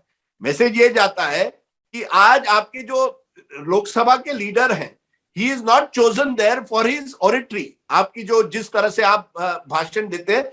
और शशि थरूर जो है, जो अच्छे वक्ता है, जो पार्लियामेंट में बहुत मेहनत करके डिबेट करते हैं, उनको आप लीडर नहीं बनाते हैं। राहुल गांधी का खुद का उदाहरण लीजिए। Rahul Gandhi's attendance in parliament is below the average। Rahul Gandhi, I think जो पिछला जो सत्र हुआ था उसमें क्वेश्चन आवर में 1 या 2 बार ही उन्होंने बात की थी। यानी कहीं ना कहीं जो नेता भी है ना, जिसे हम नेशनल लीडर मानते हैं, वो कहीं ना कहीं पार्लियामेंट में अपने परफॉर्मेंस पर नेशनल नेता नहीं बनते हैं। They become national leaders for things they do outside parliament. Parliament is no longer the forum to become a national leader. And और ये हम सबके लिए कंसर्न का हिस्सा होना चाहिए। आप तीनों लोगों ने इतना वक्त दिया, बहुत बहुत धन्यवाद। Thank you so much Himanshu, Rahul ji, Rajdeep ji, thank you. बढ़ते हैं नेता नगरी के अगले सत्र की तरफ। इस सत्र में हम पंजाब की राजनीति के तमाम पहलुओं पर बात करेंगे और इस सत्र की बातचीत को मॉडरेट करेंगे मेरे साथी विकास कुमार। तो नमस्कार, मैं हूं विकास। जैसा सौरभ जी बता चुके हैं, पंजाब की राजनीति, चुनाव के पहले वहां हो रही उठापटक और एक दूसरे को लेकर के लगाए जा रहे आरोप प्रत्यारोप पे मैं बात करूंगा। और इस सेशन में हमारे साथ हैं प्रोफेसर आशुतोष कुमार, पंजाब यूनिवर्सिटी में प्रोफेसर हैं, किताब लिख चुके हैं और नेता नगरी में पहले भी आ चुके हैं, इसलिए आप उनसे परिचित हैं। और हमारे दूसरे गेस्ट भी जाने पहचाने हैं क्योंकि वो भी नेता नगरी में आ चुके हैं। जगतार सिंह भुल्लर साहब हैं, वरिष्ठ पत्रकार हैं, भी पंजाब के कई किताबें लिख चुके हैं। तो जब दो इतने बड़े बड़े गेस्ट हो तो मेरा काम बनता है सवाल पूछने का और उस सवाल से जो चर्चा निकलती है वो आप तक लाने का। तो सबसे पहले आप दोनों लोगों से बारी बारी से ओपनिंग रिमार्क चाहूंगा कि पंजाब चुनाव से पहले जो राजनीतिक गतिविधि वहां हो रही है, चाहे वो नवजोत सिंह सिद्धू के हवाले से हो रही है, वो पंजाब के जो मुख्यमंत्री हैं चन्नी साहब, नए खिलाड़ी के तौर पे अरविंद केजरीवाल वहां पहुंच गए हैं, नई नई घोषणाएं हो रही हैं, तो इसको लेकर के ओपनिंग रिमार्क आप लोगों से पहले आशुतोष जी आपसे शुरू करते हैं, फिर बुल्लर साहब आपके पास आता हूं। देखिए, हम लोग राजनीति शास्त्र पढ़ाते हैं, तो राजनीति शास्त्र में आप देखते हैं कि जब दलीय व्यवस्था की जो विवेचना होती है तो हम कहते हैं bipolar system, two party system, multi party system. तो पंजाब में तो अलग तरह की दल व्यवस्था आ रही है, 3 पार्टी सिस्टम, है ना। जब 3 धड़े आप देख रहे हैं जो चुनाव में सत्ता की लड़ाई में काबिज हैं, एक तो आम आदमी पार्टी, अकाली दल और कांग्रेस, ये 3 स्पष्ट तौर पे चुनौती अपनी पेश कर रहे हैं।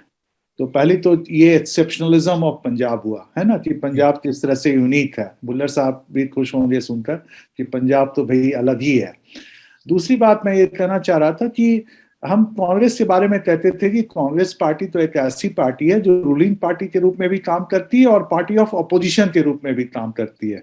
जब आप शुरू के नेहरूवियन पीरियड को देखें तो उस समय कहा जाता था कि अपोजिशन पार्टी तो है ही नहीं, विरोधी दल तो बिल्कुल ही मतलब हाशिए पे थे, तो कांग्रेस पार्टी एक सत्तारूढ़ पार्टी के रूप में और कांग्रेस ही जो है वो अपोजिशन की भूमिका भी निभाती थी। तो अभी सिद्धू साहब की जो आपने बात करी, तो सिद्धू साहब तो 1 मैन अपोजिशन पार्टी हो गए हैं, है ना।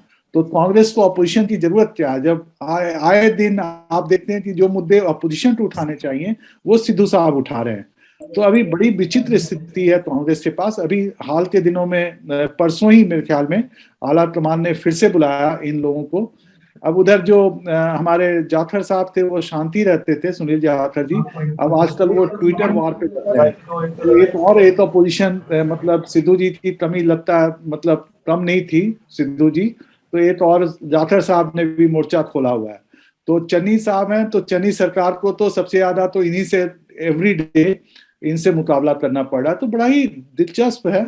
और जैसा आपने कहा कि अब केजरीवाल सब भी खुलकर सामने आ रहे हैं, आए दिन अब पंजाब में प्रकट हो रहे हैं और वायदे पे वायदे किए जा रहे हैं, गारंटी पे गारंटी दिए जा रहे हैं और उनको मैच करने के लिए चन्नी साहब भी लगे हुए हैं। तो पंजाब की जो पॉलिटिक्स है ना, it is politics as usual. जो पंजाब की पॉलिटिक्स जो पॉपुलिज्म की बात रही है, जो वादे लुभावने वायदे करना और धरातल पर कुछ भी ना होना, तो इस तरह की जो पंजाब का इतिहास रहा है, तो मुझे कहीं ना कहीं लगता है कि कहीं ऐसा तो ना हो कि पंजाब के लोग इस बार थर्ड ऑल्टरनेटिव के रूप में तो नहीं चले जाएंगे। हालांकि मैं आपको ये कहना चाहूंगा कि अभी मेरा जो आकलन है, मुझे लगता है कि थोड़ा स्लाइट एडवांटेज है, क्योंकि चन्नी को चीफ मिनिस्टर बनाना, भले ही बाय डिफॉल्ट बनाया इन्होंने, पर वो काम कर रहा है, क्योंकि एंटी इनकम्बेंसी को थोड़ा सा मतलब उसको भोथरा करने में चन्नी साहब का आना और चन्नी साहब का एक ऐसी कम्युनिटीज के साथ करना जो कि कभी भी वो चीफ मिनिस्टर नहीं रहे, तो ये एक अच्छा प्रोग्रेस है। मुझे लगता है कि कांग्रेस अभी की जो कांग्रेस की स्थिति है 3 महीने पहले की स्थिति से बेहतर है। लेकिन अगर सिद्धू साहब और सुनील जाखड़ और जो हमारे कद्दावर नेता हैं कांग्रेस के, वो ऐसा चाहें तब ना, तो अभी देखना है, टिकट डिस्ट्रीब्यूशन होना है, तो अभी पिक्चर बाकी है। अभी उसी समय पता चलेगा कि कांग्रेस इम्प्लोड करती है या कांग्रेस एक साथ ही रहती है। तो जैसा बुल्लर साहब, जैसा आशुतोष जी कह रहे हैं कि पिक्चर अभी बाकी है, मैं आपसे उस पिक्चर का थोड़ा विस्तार जानना चाहता हूं कि कितना पिक्चर बाकी है अभी।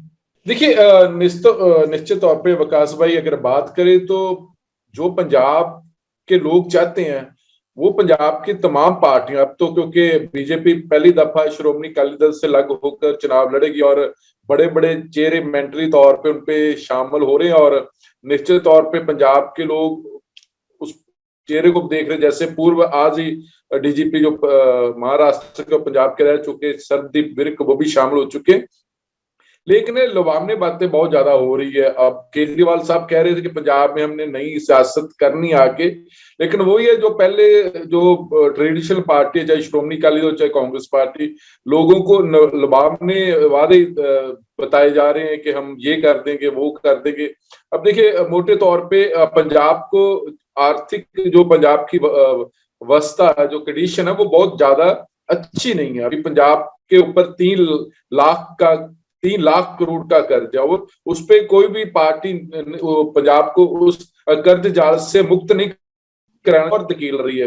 अब केजरीवाल साहब को अभी मुझे लगता है कि वो पंजाब के कल्चर को उतना ज्यादा समझ नहीं पाए, हालांकि उनकी जो पार्टी वो 10-11 साल पुरानी हो चुकी है, लेकिन वो पंजाब की जनता को अभी तक वो उस तरह समझ नहीं पा रहे जिस हिसाब से पंजाब की जो कांग्रेस पार्टी और श्रोमणी अकाली दल समझ रही है। अब देखिए, वो कह रहे कि पंजाब में हम पंजाब के तमाम जो औरतें उनको 1,000 रुपये प्रति माह देंगे। अभी अगर हम 2019 की बात करें तो अप्रोक्सीमेटली पंजाब में जो 1 करोड़ वोटर थे, जो महिलाएं हैं, तो अगर हम 1 करोड़ की महिलाएं को हर महीने 1,000 रुपये देंगे तो वो 1,000 करोड़ हो गया, और साल का 12,000 करोड़ हो गया, और 5 साल का 60,000 करोड़ रुपया हो गया।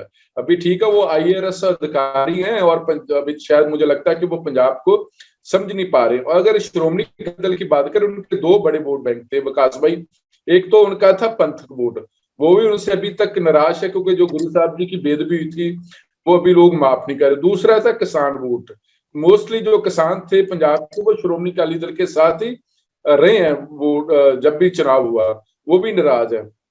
कांग्रेस पार्टी आपस में चन्नी साहब कह रहे कि हमने ये कर दिया, और सिद्धू साहब कह रहे कि हमने अभी और करना है। तो ये भी इस बार जो 4 कॉर्नर लड़ाई हो जबरदस्त होगी। श्रोमणी अकाली दल एक हो गया, कांग्रेस पार्टी हो गया, आम आदमी पार्टी होगी और भारतीय जनता पार्टी। अभी जो पंजाब के पूर्व मुख्यमंत्री है कैप्टन अमरिंदर सिंह, अभी वो भी अपने दफ्तर खोल रहे हैं। वो लोगों को 4.5 साल से उन्होंने लोगों के दर्शन नहीं किए, अब वो दर्शनों के अभिलाषी हो चुके हैं। वो पंजाब के बीच जाना चाहते हैं। वो अभी 4.5 साल वो पहले महलों में रहे हैं, अभी वो कह रहे कि अभी मैंने पंजाब के लिए बहुत काम करना है, पंजाब को बचाना। तो अभी ये पंजाब की तमाम जितनी भी पार्टी है, मुझे नहीं लगता कि इतना ज्यादा लोगों का जो विश्वास है वो बहुत ज्यादा टूटा है। कोई भी पार्टी अगर मान ले के 100 नंबर का जब सवाल होते हैं, प्रश्न आते हैं, पेपर होते हैं, तो पंजाब में अभी कोई भी 33 नंबर वाली पार्टी बन रही है, 33 पर नंबर ही ले जाए और पंजाब की जनता उसको पास कर दे। बिल्कुल, आपने कैप्टन साहब का जिक्र किया। मैं अगला सवाल में मेरे मन में भी वही आ रहा था कि जो पंजाब की राजनीति और चुनाव की बात कर रहे हैं, तो कैप्टन अमरिंदर साहब को कैसे मतलब भूल सकते हैं। हालांकि वो अभी सीन में उतने नहीं दिख रहे हैं, कांग्रेस से अलग हो चुके हैं, अपनी पार्टी बना रहे हैं। एक पहले तो एक करके जो तमाम बड़े चेहरे हैं उन पे बातचीत कर लेते हैं। सबसे पहले कैप्टन साहब पे ही आप दोनों की राय में जानना चाहता हूँ। चूंकि भुल्लर साहब ने बात आगे बढ़ाई है, तो आशुतोष जी मैं आपसे जानना चाहता हूँ, जो ये कह रहे हैं कि भाई इतने साल उन्होंने जनता के दर्शन किए नहीं, अब वो कह रहे हैं कि हम पार्टी दफ्तर खोलेंगे, लोगों के बीच जाएंगे, बीजेपी से गठबंधन की भी बात हो रही है। तो क्या ये इतना आसान है कि आपने पूरी राजनीति बीजेपी के खिलाफ की? अभी तक जो कैप्टन साहब की राजनीति है, कांग्रेस के साथ थे तो बिल्कुल वो बीजेपी के खिलाफ ही थे, और अब आखिर में आकर के पंजाब के लोग इस बात के लिए मान जाएंगे कि कैप्टन साहब अगर बीजेपी के साथ मिलकर के बोलते हैं, या बीजेपी जो बात कहती है वही बात कैप्टन साहब बोलते हैं, या कल कैप्टन साहब बीजेपी का समर्थन कर देते हैं, तो लोगों की प्रतिक्रिया क्या होगी? पहली बात तो ये है विकास जी कि अभी तक बीजेपी ने खुले तौर पे नहीं कहा है कि वो कैप्टन के साथ जाएंगे। कैप्टन साहब अपने एक तरफा कैप्टन साहब कह चुके हैं। जी जी, कैप्टन साहब घोषणाएं करते रहते हैं। अभी भी उन्होंने घोषणा की है कि मैं सैटरडे को मिल रहा हूँ। पहले भी मिलने गए थे दिल्ली, तो अमित भाई ने उनको मौका नहीं दिया, कहीं चले गए थे या क्या हुआ। तो अब देखते हैं शनिवार को अगर मिल पाते हैं तो फिर कोई घोषणा होगी। औपचारिक घोषणा तो कुछ हुई नहीं है, पहली बात। दूसरी बात, जैसा भुल्लर साहब ने कहा, मैं बिल्कुल ही सहमत हूं उनसे कि कैप्टन साहब ने 4.5 साल में क्या कमाल कर दिया जो अब वो करेंगे 79 ईयर्स एज में, है ना। तो मुझे लगता है कि उनकी जो पंजाब की जो खासियत है, मैं तो पंजाब से नहीं हूँ, एक खासियत है कि एक जो आत्मसम्मान की बात होती है, तो कैप्टन साहब कहीं ना कहीं अपने आत्मसम्मान की बात कर रहे हैं और कह रहे हैं उनका इरादा ये लगता है कि कांग्रेस को चोट पहुंचाने का, है ना, ताकि वो कह भी चुके हैं कि मैं सोल्जर रहा हूं तो मैं तो डिफीटेड होके नहीं जाऊंगा। लेकिन वास्तविकता ये है कि कांग्रेस हाईकमान उनको हटाना चाह रही थी और उनको भी पता था। ये बिल्कुल शीशे की तरह ये बात साफ थी कि हाईकमान उनको नहीं रखना चाह रहा। कांग्रेस के एमएलए भी बहुत दुखी थे, उनको ऐसा लग रहा था कि शायद वो उनको चुनाव में पार नहीं लगा पाएंगे, है ना। तो जब कैप्टन अगर अपनी पार्टी भी बना लेते हैं तो वो तो वन मैन पार्टी होगी, और बीजेपी आज के दिन में, मैं बुल्लर साहब से सहमत नहीं हूं, मुझे नहीं लगता कि बीजेपी आज के दिन पंजाब में कहीं भी टिक रही है। उनको 7-8 सीट भी मुझे लगता है बहुत ही मुश्किल से मिलेगी। तो कुल मिला कर कैप्टन का इरादा ये रहेगा कि जितने भी रेबल कैंडिडेट हैं जिनको टिकट नहीं मिलती है, जाहिर है कि 80 के 80 लोगों को टिकट तो मिलेगी नहीं कांग्रेस में, और इनको टिकट नहीं मिलेगी वो तो चुनाव लड़ेंगे, क्योंकि चुनाव तो आजकल एक आजीविका है, तो चुनाव तो लड़ेंगे, तो टिकट भी तो चाहिए। इंडिपेंडेंट कैंडिडेट तो जीतते नहीं पंजाब में, तो जाएंगे कैप्टन की झोली में, बीजेपी के पास जाएंगे। बीजेपी के पास रिसोर्सेज बहुत है ना, तो बीजेपी लॉन्ग टर्म में सोचेगी। अभी तक तो 23 सीट्स पे सिमट कर रह रही थी, अकाली इनको बढ़ने नहीं देते थे, तो अब इनको 117 सीट्स हैं इनके पास, तो 15-20 सीट अगर दे भी देते हैं कैप्टन को तो उनको कोई खास नुकसान नहीं, वो लॉन्ग टर्म में खेलेंगे, है ना। बीजेपी वैसे भी उनका सारा अभी ध्यान तो तवज्जो सारा जो है वो यूपी पे है, आपको भी पता है, तो अभी तो इन्होंने अपना मोर्चा खोला ही नहीं है ना। तो उसमें कैप्टन साहब एक तरह से डमी कैंडिडेट के रूप में बीजेपी के कुछ अपना झंडा खड़ा किए रहेंगे, एक जाना पहचाना चेहरा भी हैं, और आजकल बीजेपी को अताल भी पड़ा हुआ है कि भाई हमारे सारे सहयोगी पार्टी हमें छोड़कर जा रहे हैं, शिवसेना छोड़कर चली गई, ये तेलुगु देशम पार्टी छोड़कर चली गई, तो देखो हम ऐसे नहीं है, हम कोई अनटचेबल नहीं हुए हैं, हमारे पास भी लोग आते हैं, देखो कैप्टन साहब आए हैं। और एक तरह से इन पर जो आरोप लगता रहता है कम्युनल पार्टी का, तो वो भी अगर सिख एक पार्टी है, सिख चेहरा जो सेकुलर चेहरा रहा है कैप्टन, अगर उनके साथ आता है, उनकी झोली में आता है बगैर कोई शर्त के, तो क्या हर्ज है ना। अभी सिरसा साहब गए ना बीजेपी में, तो क्या दिक्कत है, अच्छा ही है ना। तो एक विन विन सिचुएशन है, कैप्टन के लिए भी विन विन सिचुएशन है और बीजेपी के लिए भी विन विन सिचुएशन है, पर इसका कुछ नतीजा निकलने वाला नहीं है, मुझे नहीं लगता कि इसका कोई असर पड़ेगा। जी, तो बुल्लर साहब, जैसा कि आशुतोष जी कह रहे हैं कि कोई नतीजा नहीं निकलेगा अगर कैप्टन जाते भी हैं और कल को बीजेपी, मेरा सवाल आपसे वही है कि वो बिल्कुल ठीक बात है कि राजनीति में क्या नतीजा निकलेगा, लोग इसको कितना एक्सेप्ट करेंगे, मतलब आम लोग जो हैं वो इसको पचा पाएंगे कि आपने राजनीति अभी तक की बीजेपी के खिलाफ, अब किसी वजह से आप बीजेपी के साथ आ गए, लोग पचा पाएंगे पंजाब में इस बात? विकास जी, सिरसा जी भी तो अभी गए ना, बीजेपी के खिलाफ बोलते रहे, एक साल तक किसान मोर्चे में झंडा खड़े रहे, अब बीजेपी के पास चले गए, तो चुनाव में तो राजनीति में तो ये सब आम बात है आजकल। जी आशुतोष जी, मैं वो बात समझ गया, मेरा ये सवाल बुल्लर साहब से था, और बिल्कुल ये बात मैं जान रहा हूँ कि राजनीति में पार्टियां बदलना और एक विचारधारा में होते हुए दूसरे विचारधारा में चले जाना, अब ये बिल्कुल आम जैसा हो गया है, लेकिन मैं वही बुल्लर साहब से समझना चाह रहा था कि जमीन पे लोग इसको कैसे लेंगे, मतलब जो वोटर है जो वो पंजाब का कैसे लेगा इसको, बुल्लर साहब? देखिए विकास भाई, मुझे लगता है कि जब 2017 का चुनाव था तो तमाम कांग्रेस पार्टी का एक नारा था, चाहता है पंजाब कैप्टन की सरकार, लेकिन उसके बाद कैप्टन को जिस हिसाब से कांग्रेस पार्टी की तरफ से, कांग्रेस पार्टी के विधायक हो या मंत्री हो, उनकी तरफ से कैप्टन अमरिंदर सिंह को पंजाब की जनता के बीच इतना ज्यादा जलील कर दिया, वो खुद कैप्टन अमरिंदर सिंह ने माना कि मुझे जलालत की भी इंतहा थी कि मुझे पार्टी ने सीएम जो कुर्सी मुझे छोड़नी पड़ी। रही बात captain Amarinder Singh, no doubt Punjab की सियासत में एक समय था कि उनको माइनस करके नहीं देखा जा सकता, लेकिन कैप्टन अमरिंदर सिंह ने अपने पांव में खुद ही कुल्हाड़ी मार लिया, वो गांव में गए नहीं, लोगों के बीच गए नहीं। अभी तो कोरोना काल के चलते ठीक है सभी घर में थे, लेकिन ना उस पहले ना उसके बाद पंजाब में 23 जिले हैं विकास भाई, और मुझे नहीं लगता है कि पंजाब के मुख्यमंत्री जब कैप्टन अमरिंदर सिंह थे 5 डिस्ट्रिक्ट के अलावा बाकी पूरे पंजाब का उन्होंने दौरा किया हो। कोरोना के बीच लोगों के बीच जाना चाहिए था, लोगों को पूछना चाहिए था कैसे क्या हालात है। आप ठीक है अफसरों के साथ मीटिंग कर ली, वो अफसरों की जिम्मेवारी है, एक सियासी लीडर होने के नाते जो आपका फर्ज था वो उस फर्ज पे वो कह सकते कि उतर नहीं पाए। और रही बात, क्योंकि इन्होंने 2 मोटे वादे किए थे कांग्रेस पार्टी की तरफ से कि एक नशे को लेकर हमने जो भी कसूरवार लोग हैं उनको सजा देनी है, सजा दिलवानी है, और एक गुरु साहब जी की बेअदबी। ये दोनों मुद्दों पे कांग्रेस पार्टी बुरी तरह फेल हुई, पंजाब की जनता का जो विश्वास था कांग्रेस पार्टी ने वो खोया, क्योंकि कांग्रेस पार्टी के अगर हम इतिहास की बात करें तो पंजाब में कभी भी इतनी ज्यादा उनको 77 सीट्स आई थी 2017 के चुनाव के बीच, उसके बाद जो बाई इलेक्शन हुई तो उसके बाद जो आम आदमी पार्टी के विधायक शामिल तो वो 84 गिनती होगी। लेकिन कैप्टन अमरिंदर सिंह का जो कद था, जिस हिसाब से कैप्टन अमरिंदर सिंह को एक स्टेट फॉरवर्ड नेता लोग मानते थे, उस कद को लेकर वो खुद उनका जो कद था वो कह सकते कम हुआ, और क्योंकि कभी वो पानियों के राखे थे, जब 84 में श्री दरबार साहब पे हमला हुआ था तो तब उन्होंने इस्तीफा दिया था। पानियों का मसला था, उनको पानियों का राखा बोला जाता। वो जो फैसले लेते तो उस फैसले लेने के मसले पे कहीं ना कहीं ये इल्जाम लगते रहे कांग्रेस पार्टी की तरफ से कि जहां तो वो श्रोमणी अकाली दल के साथ मिले हुए थे, जहां फिर भारतीय जनता पार्टी की सरकार जो सेंटर में थे उनसे डरते रहे हैं। और ये मसले को लेकर पंजाब के, क्योंकि पंजाब आप भी अच्छी तरह जानते हैं कि पंजाब एक ऐसी कौम है, प्रोफेसर साहब भी मेरे इस विचार के साथ ताल्लुक रखेंगे कि एक फाइटर है। पंजाब की जनता ने हमेशा फाइटरों का साथ दिया है कि जो आवाज बुलंद करते हैं, वो जो लड़ने में जूझने वाले लोग हों, जो पंजाब के मसले उठाने वाले लोग हों।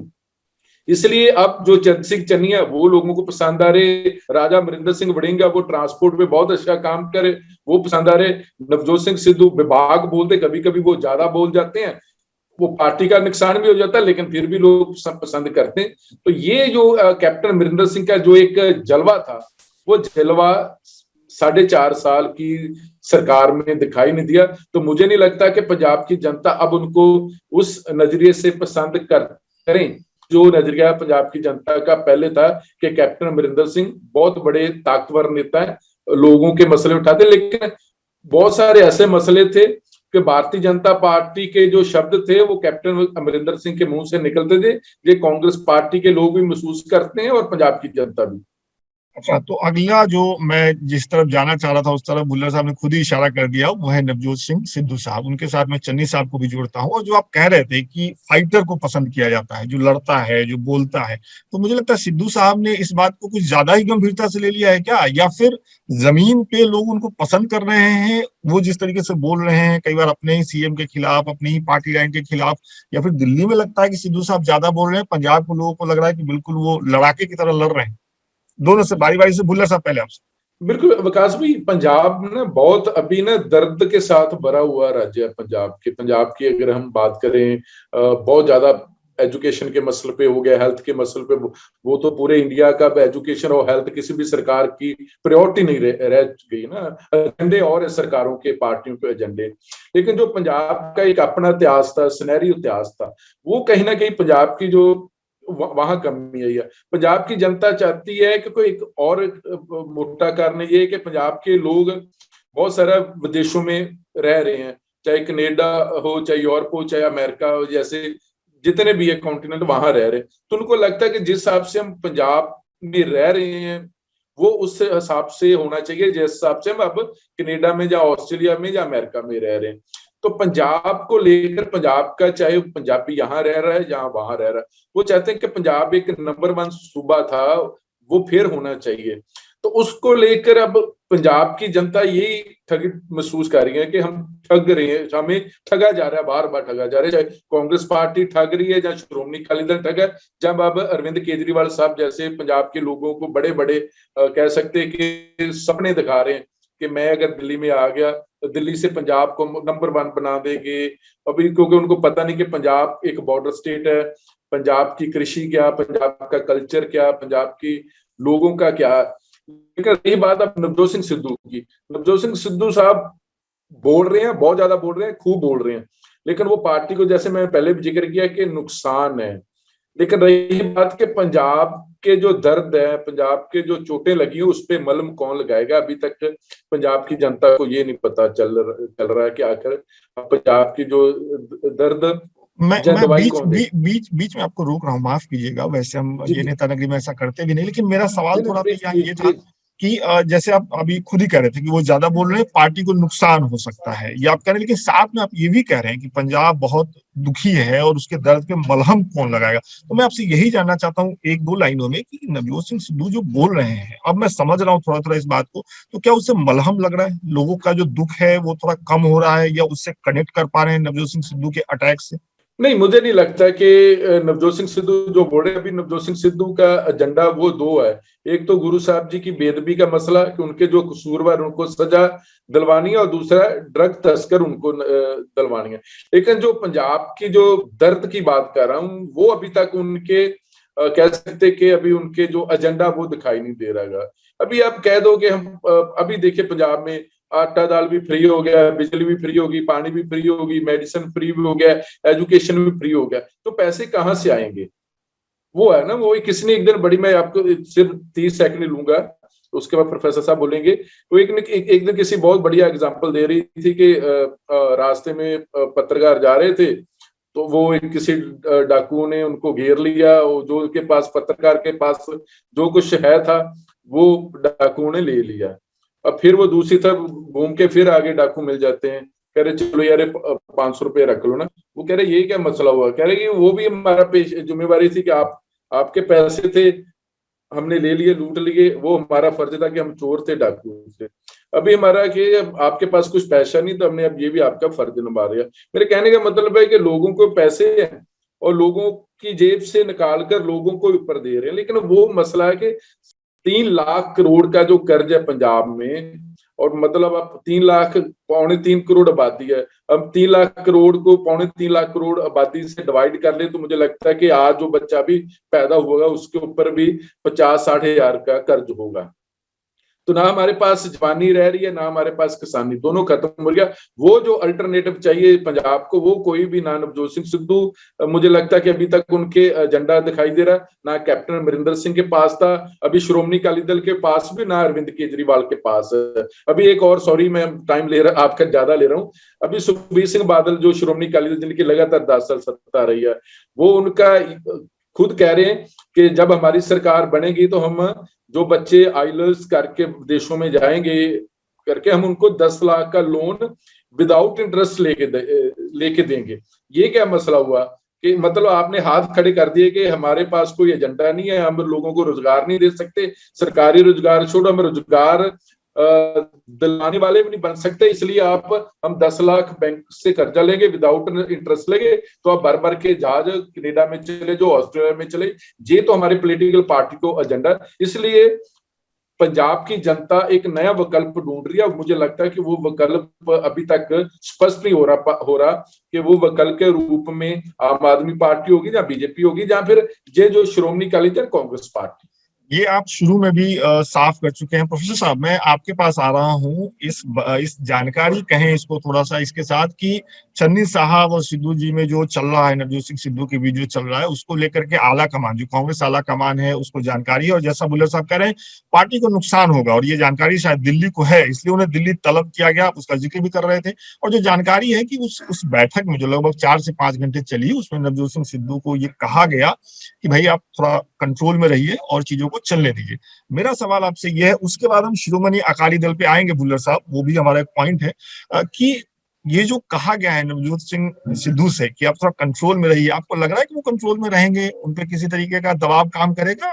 सिद्धू साहब को तो बहुत पहले भी बुलाया जा चुका है, बार बार बुलाया जाता रहा है, और मुझे लगता है कि जैसे खुल्लर साहब ने कहा कि जब वो विरोध के स्वर उठाते हैं, जब कैप्टन थे चीफ मिनिस्टर, तो वहां पे थोड़ा सा पर्पस सर्व हो रहा था कि वो अपोजिशन की रोल प्ले कर रहे थे, तो कहीं ना कहीं एंटी इनकम्बेंसी का फैक्टर निगेट हो रहा था। लेकिन अब तो जो सरकार बनी है, ये दूसरी सरकार है, चन्नी सरकार है, और ये अपना हाथ पांव मार रही है ना, तो इसमें अगर वो अगर हमला करते हैं तो ये तो मुसीबत होती है ना चन्नी सरकार के लिए, उनका ध्यान जाता है, और एक तरह से अपोजिशन का रोल प्ले कर रहे हैं। तो एक तरह से सिद्धू साहब का मुझे लगता है कि उनकी एक खलबली ये है कि अगर कांग्रेस अच्छा कर जाती है चुनाव में, तो फिर चन्नी साहब तो पोस्टर बॉय हो जाएंगे, है ना, कांग्रेस के। कांग्रेस उनको हटाने से रही, क्योंकि कांग्रेस एक राष्ट्रीय पार्टी है, तो वो तो चन्नी साहब को पूरे इंडिया में पेश करेंगे, है ना, कि देखो हमने दलित को मुख्यमंत्री बनाया। और जैसा चन्नी साहब खुद भी कहते रहते हैं कि मैं तो बहुत नीचे से आया हूँ, तो दोनों तरह से वो क्राइटेरिया फुलफिल कर रहे हैं ना, कि मैं गरीब और सेल्फ मेड हूँ, और मैं तो पॉलिटिकल फैमिली से नहीं आया हूँ।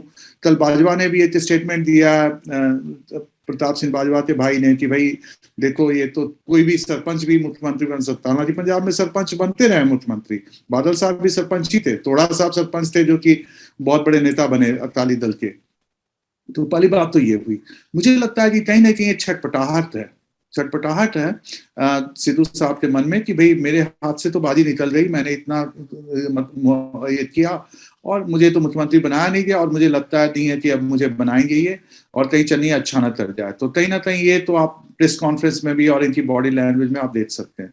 दूसरी बात, एक बहुत अच्छी बात खुल्लर साहब ने कही कि देखो ऑल्टरनेटिव की बात है ना, तो ये जो केजरीवाल कर रहे हैं ये कहाँ ऑल्टरनेटिव दे रहे हैं, ये तो वही उसी रंग में रंगे हुए हैं कि भाई मैं तुम्हें ये दूंगा। जैसे मैंने एक बार लिखा था कि शिरोमणि अकाली दल को तो एसएडी को कहना चाहिए शिरोमणि आटा दाल पार्टी, 2012 में मैंने लिखा था।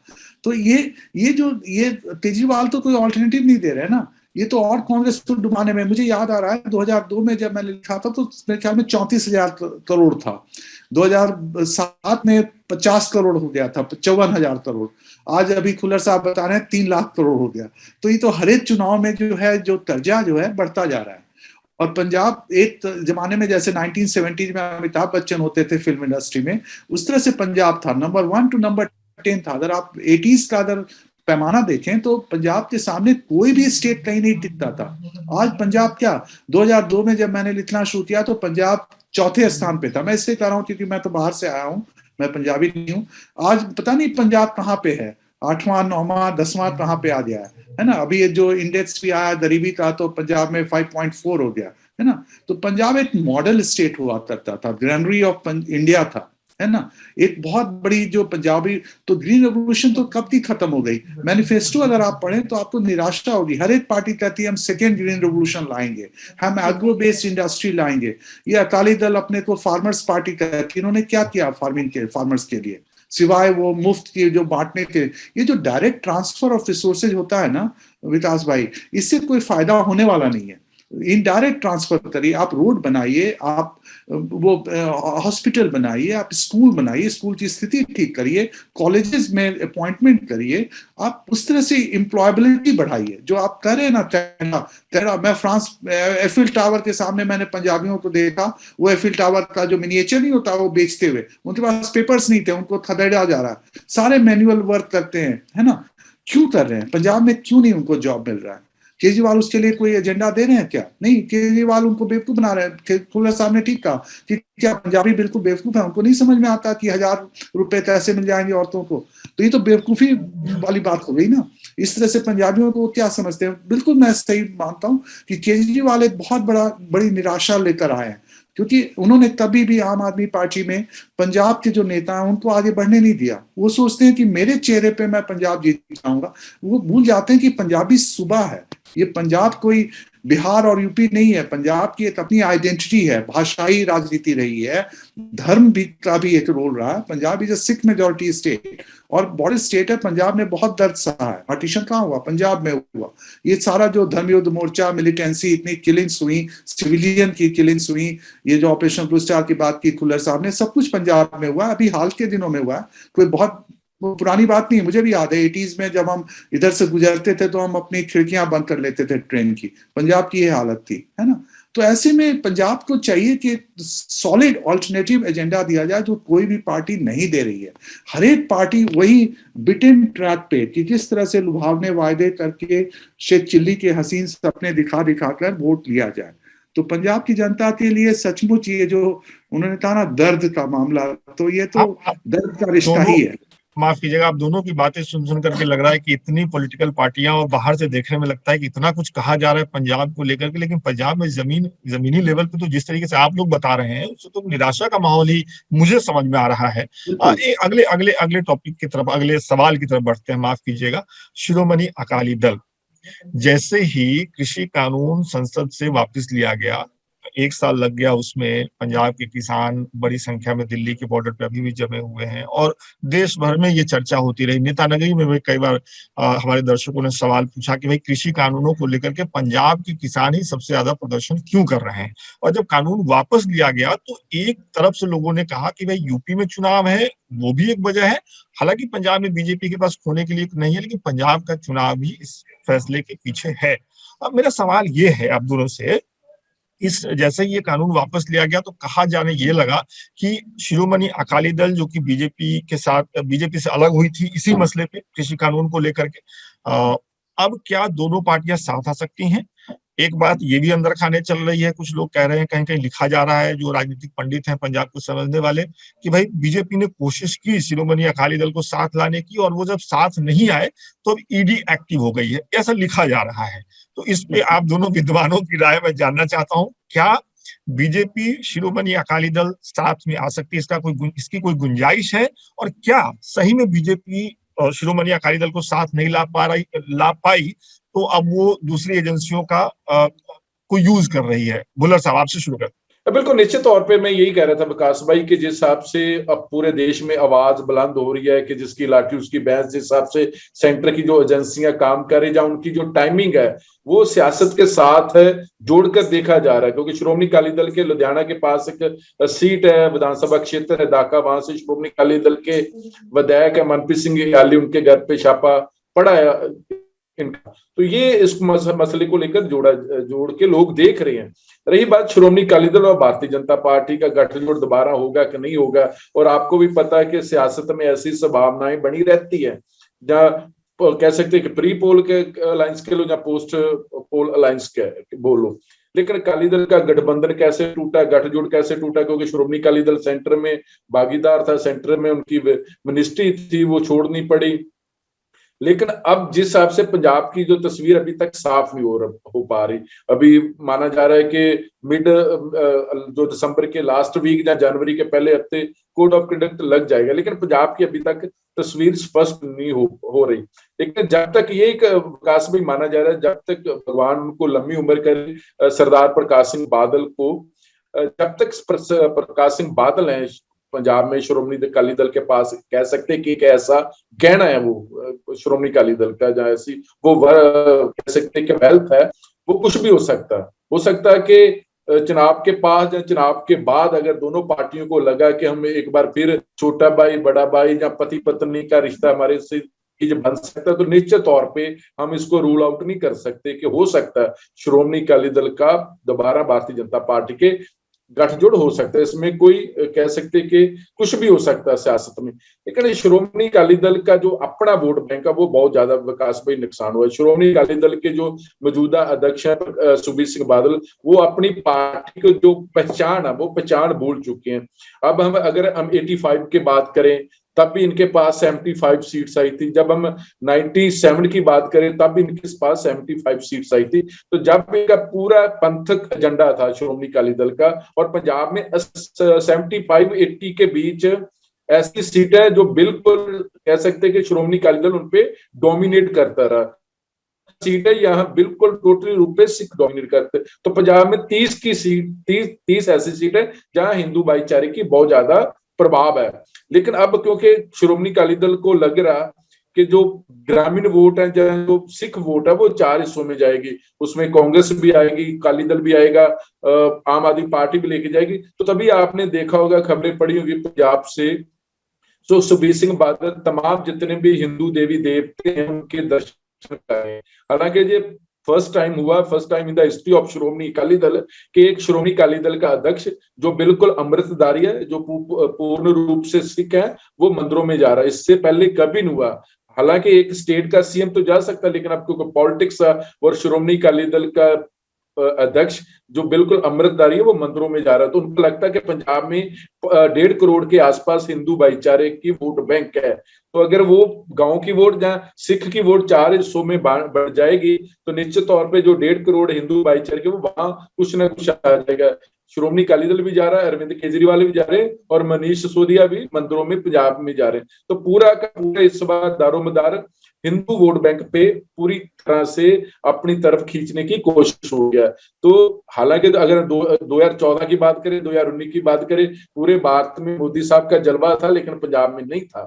लेकिन 2019 की अगर बात करें तो भारतीय जनता पार्टी का जो शहरी सीट है वहां उनका वोट बैंक कुछ बड़ा था। लेकिन अब सवाल बड़ा है कि 2014 में नहीं, जब जलवा पंजाब में, 2019 में जलवा नहीं था। अभी कानून पहले लागू किए, कानून वापस ले, और इन कानूनों के वापस होने तक 750 के करीब किसान मरे हैं, जिनको हम शहीद बोल रहे हैं। वो लोगों को जो गुस्सा, वो क्या, हालांकि सरकार ने कहा कि हमारे पास कोई आंकड़ा नहीं है ऐसा। निश्चित तौर पर देखिए, देश के पास इतनी बड़ी एजेंसी है और उनको ये भी नहीं पता लगा कि किसान वहां कितने मरे हैं। ये तो अभी किसी लिस्ट ने लिखा था, किसी भाई बहन ने लिखा था कि एनडीए का मतलब है कि नो डाटा अवेलेबल है। तो ये अभी काफी कुछ ऐसा लिखा भी जा रहा है, लेकिन निश्चित तौर पे भारतीय जनता पार्टी की सरकार मेजॉरिटी, अगर वो लोकसभा में ऐसे बोलते तो निश्चित तौर पे आप भी अंदाजा लगा सकते हैं कि किस कदर की फिर सियासत हो रही है। कि अगर दिल्ली के बॉर्डर में नेशनल कैपिटल के पास बैठे हो किसान, वहां मर रहे हो, तो वो भारतीय जनता को पार्टी को पता नहीं चला। वहां कितने लोगों को पीटा गया, कितने लोग वहां के कुछ हुआ, दंगे हुए, वो पता है कि कहाँ कहाँ दंगे हुए। तो ये तो आपको पता ही है कि देश की सियासत में किस कदर हो रही है और किस तरफ जा रही है। जी बिल्कुल, अंदाजा लगाने का काम जो है हम लल्लन टॉप के दर्शकों पे छोड़ते हैं, और खास तौर पे जब इतने अच्छे ज्ञानवान लोग हों तो दर्शकों को भी आसानी हो जाती है अंदाजा लगाने में। आशुतोष जी, आपके पास उसी सवाल के साथ आ रहा हूं जो मैंने भुल्लर साहब से पूछा था। शिरोमणि अकाली दल बीजेपी चुनाव, क्या संभावनाएं हैं इसको लेकर? ये शिरोमणि अकाली दल एक फैमिली पार्टी के रूप में हो चुकी है। शिरोमणि अकाली दल वो पार्टी नहीं रही जो 1920 में बनी थी, और जो कि गुरुद्वारा रिफॉर्म मूवमेंट जिसने किया, या सिखों के रिप्रेजेंटेशन के लिए लड़ाई लड़ी, या पंजाबी भाषा की अस्मिता के लिए लड़ाई लड़ी, या पंजाबी सूबा के लिए लड़ाई लड़ी, धर्मी युद्ध मोर्चा बनाया। अब अकाली दल एक तरह से जैसे नेशनल कॉन्फ्रेंस है ना, या तेलुगु ये जो द्रविड़न पार्टी या डीएमके है, उस तरह की पार्टी हो रही है, फैमिली पार्टी हो रही है। बादल फैमिली इस पार्टी को चलाती है।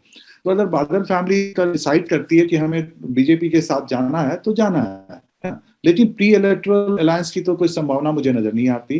पोस्ट इलेक्टोरल अलायंस कुछ भी हो सकता है, राजनीति में तो कुछ भी संभव है। जैसा खुल्लर साहब ने कहा कि ये तो पहले भी साथ रहे, 1997 के बाद तो साथ ही थे, उसके पहले भी जनता पार्टी की जो सरकार बनी थी, जब प्रकाश सिंह बादल बने थे मुख्यमंत्री, उस समय अकाली दल और जनता पार्टी साथ थी, अकालियों ने साथ दिया था। तो ये तो यहाँ तो कवायद रही है, और दोनों बहुत ही नेचुरल फ्रेंड है ना, क्योंकि देखिए अकाली दल का प्रभाव रूरल एरिया में है, बीजेपी का प्रभाव जो है अर्बन एरिया में है, बीजेपी का जो प्रभाव क्षेत्र है कास्ट हिंदूज में है, और अकाली दल जो है वो सिखों की साडी पार्टी है जी, खासकर जट सिखों की, है ना, लैंडेड पीजेंट्री की।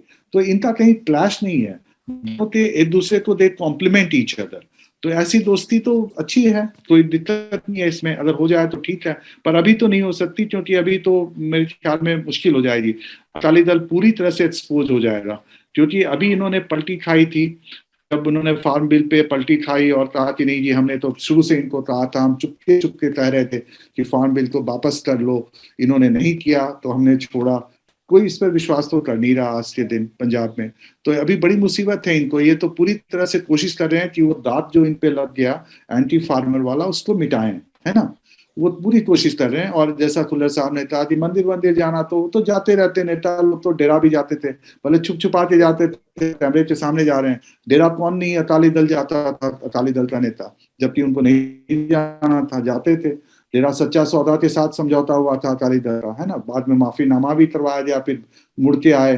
तो ये सारी चीजें जनता को तो याद ही रहती है। पंजाब में अब लोगों के पास है क्या, यही यादें बची हुई हैं उनके पास जब बिल्कुल। और आप दोनों लोगों की बातें जो सुन करके जो मैं समझ रहा हूँ, और मुझे पूरी उम्मीद है कि दर्शक भी समझ रहे होंगे कि तस्वीर साफ नहीं है गठबंधन पे। अकाली दल और बीजेपी में चुनाव के पहले संभावना कम है, ऐसा आप लोग कह रहे हैं, लेकिन चुनाव के बाद कुछ भी हो सकता है ना। तो अब इस बढ़िया बातचीत को आगे बढ़ाते हैं, और फाइनल सवाल आप लोगों से एक मेरा है, बारी बारी से टिप्पणी दी, उसके बाद हम लोग इस सत्र को खत्म करेंगे। कि आज की तारीख में जब हम लोग बातचीत कर रहे हैं, हालांकि ये थोड़ा सा दोहराव जैसा भी लग सकता है, लेकिन फिर भी मैं पूछ रहा हूँ, आज की तारीख में जब हम लोग बातचीत कर रहे हैं तो पंजाब में कौन सी पार्टी आगे है? किसी को, जैसे इसका ये मैं क्यों पूछ रहा हूँ, क्योंकि 1-2 महीने पहले अपने एक पत्रकार साथी से मेरी बात हो रही थी जो पंजाब पे नजर रखते हैं, पंजाब को समझते हैं। तब उन्होंने ये मुझे कहा था, मैंने उनसे यही पूछा था, तो उन्होंने कहा था कि कांग्रेस सरकार बनाएगी और बाकी पार्टियां नीचे आएगी। आज की स्थिति क्या है? जैसे एक दर्शक ने आज ही पूछा नेता नगरी में, उनका नाम नहीं ले पा रहा हूँ, कि किसी को बहुमत मिलेगा पंजाब में कि नहीं। आज की तारीख में समय बदल सकता है, चीजें बदल सकती हैं, आज का आकलन बताएं। प्रोफेसर साहब पहले आप बताएं। ये बड़ा ही मुश्किल सवाल है। देखिए, first pass the post system में आप वोटों की बात तो कर सकते हैं, सीटों की बात करना बड़ा बेमानी लगता है। वेस्ट बंगाल को आपने देखा, सभी लोग कह रहे हैं बड़ा ही क्लोज मुकाबला है, अंत हुआ, है ना। तो पंजाब में वैसे मैं मानता हूं कि आज के दिन ये मैं 2-3 चीजें कहना चाहूंगा। भविष्यवाणी तो मैं नहीं करूंगा, लेकिन मैं 2-3 चीजें कहना चाहूंगा। एक तो मैं कहूंगा कि कैप्टन का हटाया जाना कांग्रेस के लिए अच्छा रहा, क्योंकि चन्नी ने अच्छा काम किया है। चन्नी के साथ प्लस पॉइंट क्या है कि वेरी श्यूड पॉलिटिशियन, जैसा मैं देखता हूँ फ्रॉम वो स्टेटस को कहीं भी नुकसान नहीं पहुंचा रहे। एक था ना कि जाटों को लगेगा कि भाई ये कहाँ से ये ऐसा हो गया, क्योंकि जाट जो है डोमिनेंट कास्ट है, न्यूमरिकली स्ट्रांग है, लैंड होल्डिंग है, उनका दबदबा रहा है ना। तो वो कहीं उन्होंने कोशिश नहीं की है चन्नी साहब ने कि जाटों को ऐसा लगे कि भाई हमारे हाथ से तो सत्ता खिसक गई, अब तो हम कहीं नहीं रहे, है ना, अब दलित जो है आगे बढ़ गए या नॉन जाट्स आगे बढ़ गए। पहली बात। दूसरी बात, उन्होंने जो कांग्रेस ट्रेडिशन है या पंजाब ट्रेडिशन ऑफ पॉलिटिक्स बढ़ बढ़ के वायदे किए हैं, लुभावने वादे किए हैं, और ये जो टेम्पररी एम्प्लॉइज थे उनको इन्होंने कर दिया। अभी हमारे यूनिवर्सिटी में बड़े बच्चों को जॉब मिल गई, अपॉइंटमेंट लेटर भी कल से इशू कर रहे हैं, आज भी इशू हुआ है, तो काम हो रहा है ना। तो चन्नी साहब एक तरह से घूम भी रहे हैं, भांगड़ा कर रहे हैं, सबके साथ मिल रहे हैं, हेलीकॉप्टर पे घुमा रहे हैं बच्चों को लालू स्टाइल में। तो ये सारा कुछ कर रहे हैं, एक पॉपुलिस्ट लीडर के रूप में और एक डायनेमिक लीडर के रूप में उभर के सामने आ रहे हैं। और ये मत भूलिए कि पॉलिटिक्स ऑफ प्रेजेंस तो होती है, तो दलितों का कहीं ना कहीं तो सॉफ्ट कॉर्नर होगा कि भाई हमें भी कांग्रेस ने मौका दिया है। तो कुल मिला तो मुझे लगता है, और अकाली दल अभी भी अपने दांत को नहीं, और बादल साहब सीनियर जो हैं वो हैं, लेकिन लोगों को पता है कि अब बादल साहब सीनियर जो हैं वो कहीं मैटर नहीं कर रहे हैं। वो एक तरह से पोस्टर बॉय हो सकते हैं, चुनाव सभा में खड़े हो जाएंगे, 2-4 भाषण दे देंगे, लेकिन लोगों को पता है कि अब बादल साहब तो सरकार चलाने से रहे, है ना। तो बादल इफेक्ट खत्म हो गया, अकालियों के पास अब कोई लीडर ही नहीं है। देखिए तो ये सुखबीर बादल 2004 से अकाली दल के प्रेसिडेंट बने हुए हैं, आज उनकी लीडरशिप स्टैब्लिश नहीं हो पाई है ना। कहीं ना कहीं उनके निगेटिविटी रहती है, उनका लीडरशिप स्किल जो है वो हमेशा क्वेश्चन मार्क रहता है। डायनेमिक है, सब कुछ है, पर इमेज प्रॉब्लम तो है ही है। तो कुल मिला तो मुझे लगता है कि एक ही पार्टी है जो आउटराइट विक्ट्री ले सकती थी, वो थी आम आदमी पार्टी, ले सकती थी। लेकिन अभी जमीनी हकीकत ये है कि इस पार्टी ने कोई भी ऑल्टरनेटिव नहीं दिया, कोई चेहरा नहीं पेश किया। वो वही गलतियां दोहरा रहे हैं जो उन्होंने 2017 में की थी। वो सोच रहे हैं कि केजरीवाल के नाम पर हम चुनाव पंजाब में जीत जाएंगे, जो कि संभव नहीं है। तो कुल मिलाकर तो मुझे लगता है कि स्लाइट एडवांटेज कांग्रेस को है, लेकिन त्रिशंकु विधानसभा बनेगी, बन सकती है, तो उस स्थिति में कांग्रेस का पलड़ा भारी रहेगा, क्योंकि वो जो रेबल कैंडिडेट्स रहेंगे जो जीतेंगे उनको कांग्रेस में आना आसान रहेगा, है ना। वो मेरे ख्याल में अकाली दल में नहीं जाएंगे, वो कांग्रेस के पास आएंगे। बीजेपी अपना खाता नहीं खोलेगी, क्योंकि बीजेपी तो विनेबल है नहीं, तो बीजेपी क्यों खर्च करे पंजाब में। थैंक यू जी बुल्लर साहब। बिल्कुल विकास भी, अगर बात करें तो आज की तारीख में कांग्रेस पार्टी का एज है, जैसे प्रोफेसर साहब ने बोला, चंद्र सिंह चन्नी ने अपने आप को कह सकते हैं कि प्रूव किया कि वो आम लोगों का है, आम घर में पैदा हुआ और आम लोगों के लिए काम कर रहा है। तो जो पंजाब का करीब अगर हम 32% अगर एससी भाईचारे की बात करें, तो निश्चित तौर पे पंजाब में हमेशा जो एससी भाईचारा था वो कांग्रेस पार्टी के साथ रहा। लेकिन हम 2012-2017 के अगर दरमियान बात करें, जब अकाली दल ने लगातार 10 साल सरकार बनाई, तो तब जो क्योंकि आटा दाल की स्कीम श्रोमणी अकाली दल के तरफ से लॉन्च की गई थी, तो एससी भाईचारा अकाली दल के पास चला गया था। लेकिन अब चंद्र सिंह चन्नी को सीएम बनने के बाद पंजाब का काफी दलित भाईचारे के साथ साथ जो बाकी कास्ट के बीच, जिसे हम लोअर क्लास या अपर लोअर क्लास बोलते थे, वो भी चन्नी के साथ जुड़ा है। तो ये सबसे बड़ा कैसे कांग्रेस पार्टी के पास एक एज है। और रही बात अभी नवजोत सिंह सिद्धू उनका साथ कितना देते, रही बात अगर अरविंद केजरीवाल की बात करें, तो जिस हिसाब से प्रोफेसर आप बोले, तो निश्चित तौर पे भारतीय जनता पार्टी कह रही है कि नवा पंजाब भारतीय जनता पार्टी के नाल, मतलब नवा पंजाब भारतीय जनता पार्टी के साथ, उनका जो हिंदी और पंजाबी में स्लोगन था। और सुखबीर सिंह बादल कह रहे हैं पंजाब की गल, पंजाब दी बात। और आम आदमी पार्टी का स्लोगन क्या है, एक मौका केजरीवाल को। भाई एक मौका आम आदमी पार्टी को क्यों नहीं? अभी अरविंद केजरीवाल के पोस्टर लग रहे, ना उनके जो पार्टी अध्यक्ष भगवंत मान उनके पोस्टर लग रहे, ना उनके जो नेता विपक्ष हैं एडवोकेट हरपाल सिंह चीमा उनके पोस्टर लगे। अभी पंजाब की जनता को आके ब्रीफ कौन कर रहा है? राघव चड्ढा, उसका पंजाब में लेना देना नहीं कोई।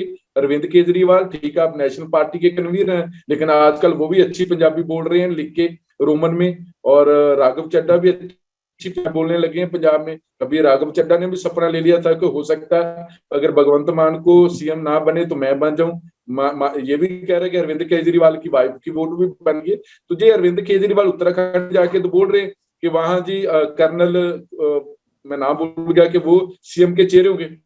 पंजाब में क्यों नहीं? अब अरविंद केजरीवाल सीधा बोल दे कि मैं पंजाब का मुख्यमंत्री नहीं बनूंगा, लेकिन वो ये भी नहीं बोल रहे। तो पंजाब की अगर बात करें विपक्ष इस बार के जिस हिसाब से नेशनल सत्र की हम बात करें तो विपक्ष बहुत ज्यादा, तो भारतीय जनता पार्टी को फायदा हो रहा है।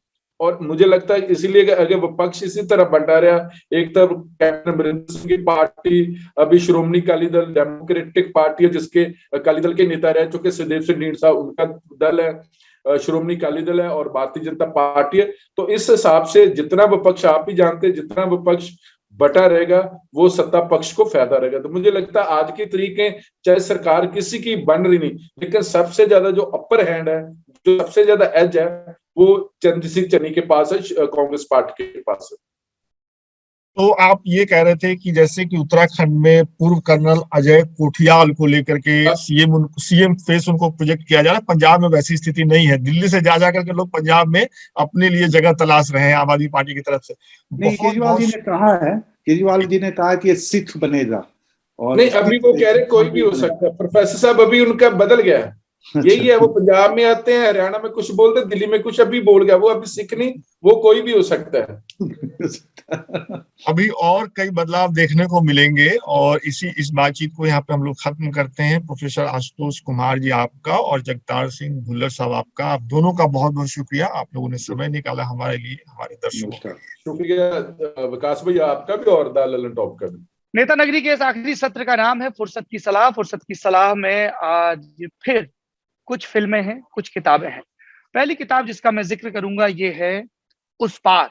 विकास हैं, पेशे से बैंक अधिकारी हैं, पूर्वी चंपारण के रहने वाले हैं। चंपारण शब्द सुनते ही किसी को सत्याग्रह याद आता है और किसी को मीट याद आता है। दोनों ही मशहूर हैं, दोनों के ही बारे में जानना जरूरी है। विकास ने ये नॉवेल लिखा है, मैं इसको पढ़ने का इरादा रखता हूँ। दूसरा नॉवेल है नरेंद्र मोदी सरकार में मंत्री स्मृति जुबिन ईरानी का लाल सलाम। ये एक नक्सल घटना के इर्द गिर्द बुना गया कथानक है। आपको अगर याद ना हो तो याद रखिए और हमेशा याद रखिए, दंतेवाड़ा में 76 जवान मारे गए थे अप्रैल 2010 में। तो वहां पे जो 2 बैक टू बैक एक साल के अंदर बड़े हमले हुए थे, एक झीरम घाटी का और एक उसके इर्द गिर्द कथानक है। स्मृति ईरानी ने पहली मर्तबा नॉवेल लिखा है, इसको मैं पढ़ूंगा और उनसे किताब वाला के तहत इस पर बातचीत करने की भी कोशिश करूंगा। तीसरा नॉवेल है, मैं आपको पब्लिशर भी बता दूं, उस पार को हर्फ पब्लिकेशन ने छापा है, स्मृति के नॉवेल को वेस्टलैंड ने छापा है। और तीसरा नॉवेल है जगरनॉट का, नॉवेल नहीं है एक्चुअली स्टोरीज हैं, 7 हीरोज ऑफ 1971। हम जानते हैं कि 1971 के जंग का ये 50वां बरस है। शानदार इतिहास भारतीय सेना का 71 की लड़ाई का, जिसे दुनिया भर के मिलिट्री कॉलेजेस में, स्ट्रेटजीज में पढ़ाया जाता है। उसकी कुछ कहानियां हैं जिन्हें मन अमन सिंह चिन्ना ने लिखा है, तो इसको पढ़ने का मैं इरादा रखता हूँ। इसके अलावा मैंने आपको पिछले हफ्ते सक्सेशन देखने की सलाह दी थी।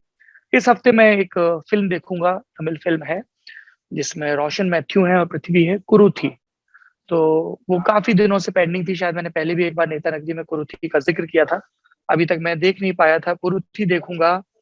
और I am a money heist fan, so of course I'll sing Bella Ciao and I'll watch the last season of that epic money heist drama. तो ये मेरी वीकेंड की लिस्टिंग है। इसके अलावा कुछ सार्वजनिक कार्यक्रम है, उनमें भी शिरकत करनी है।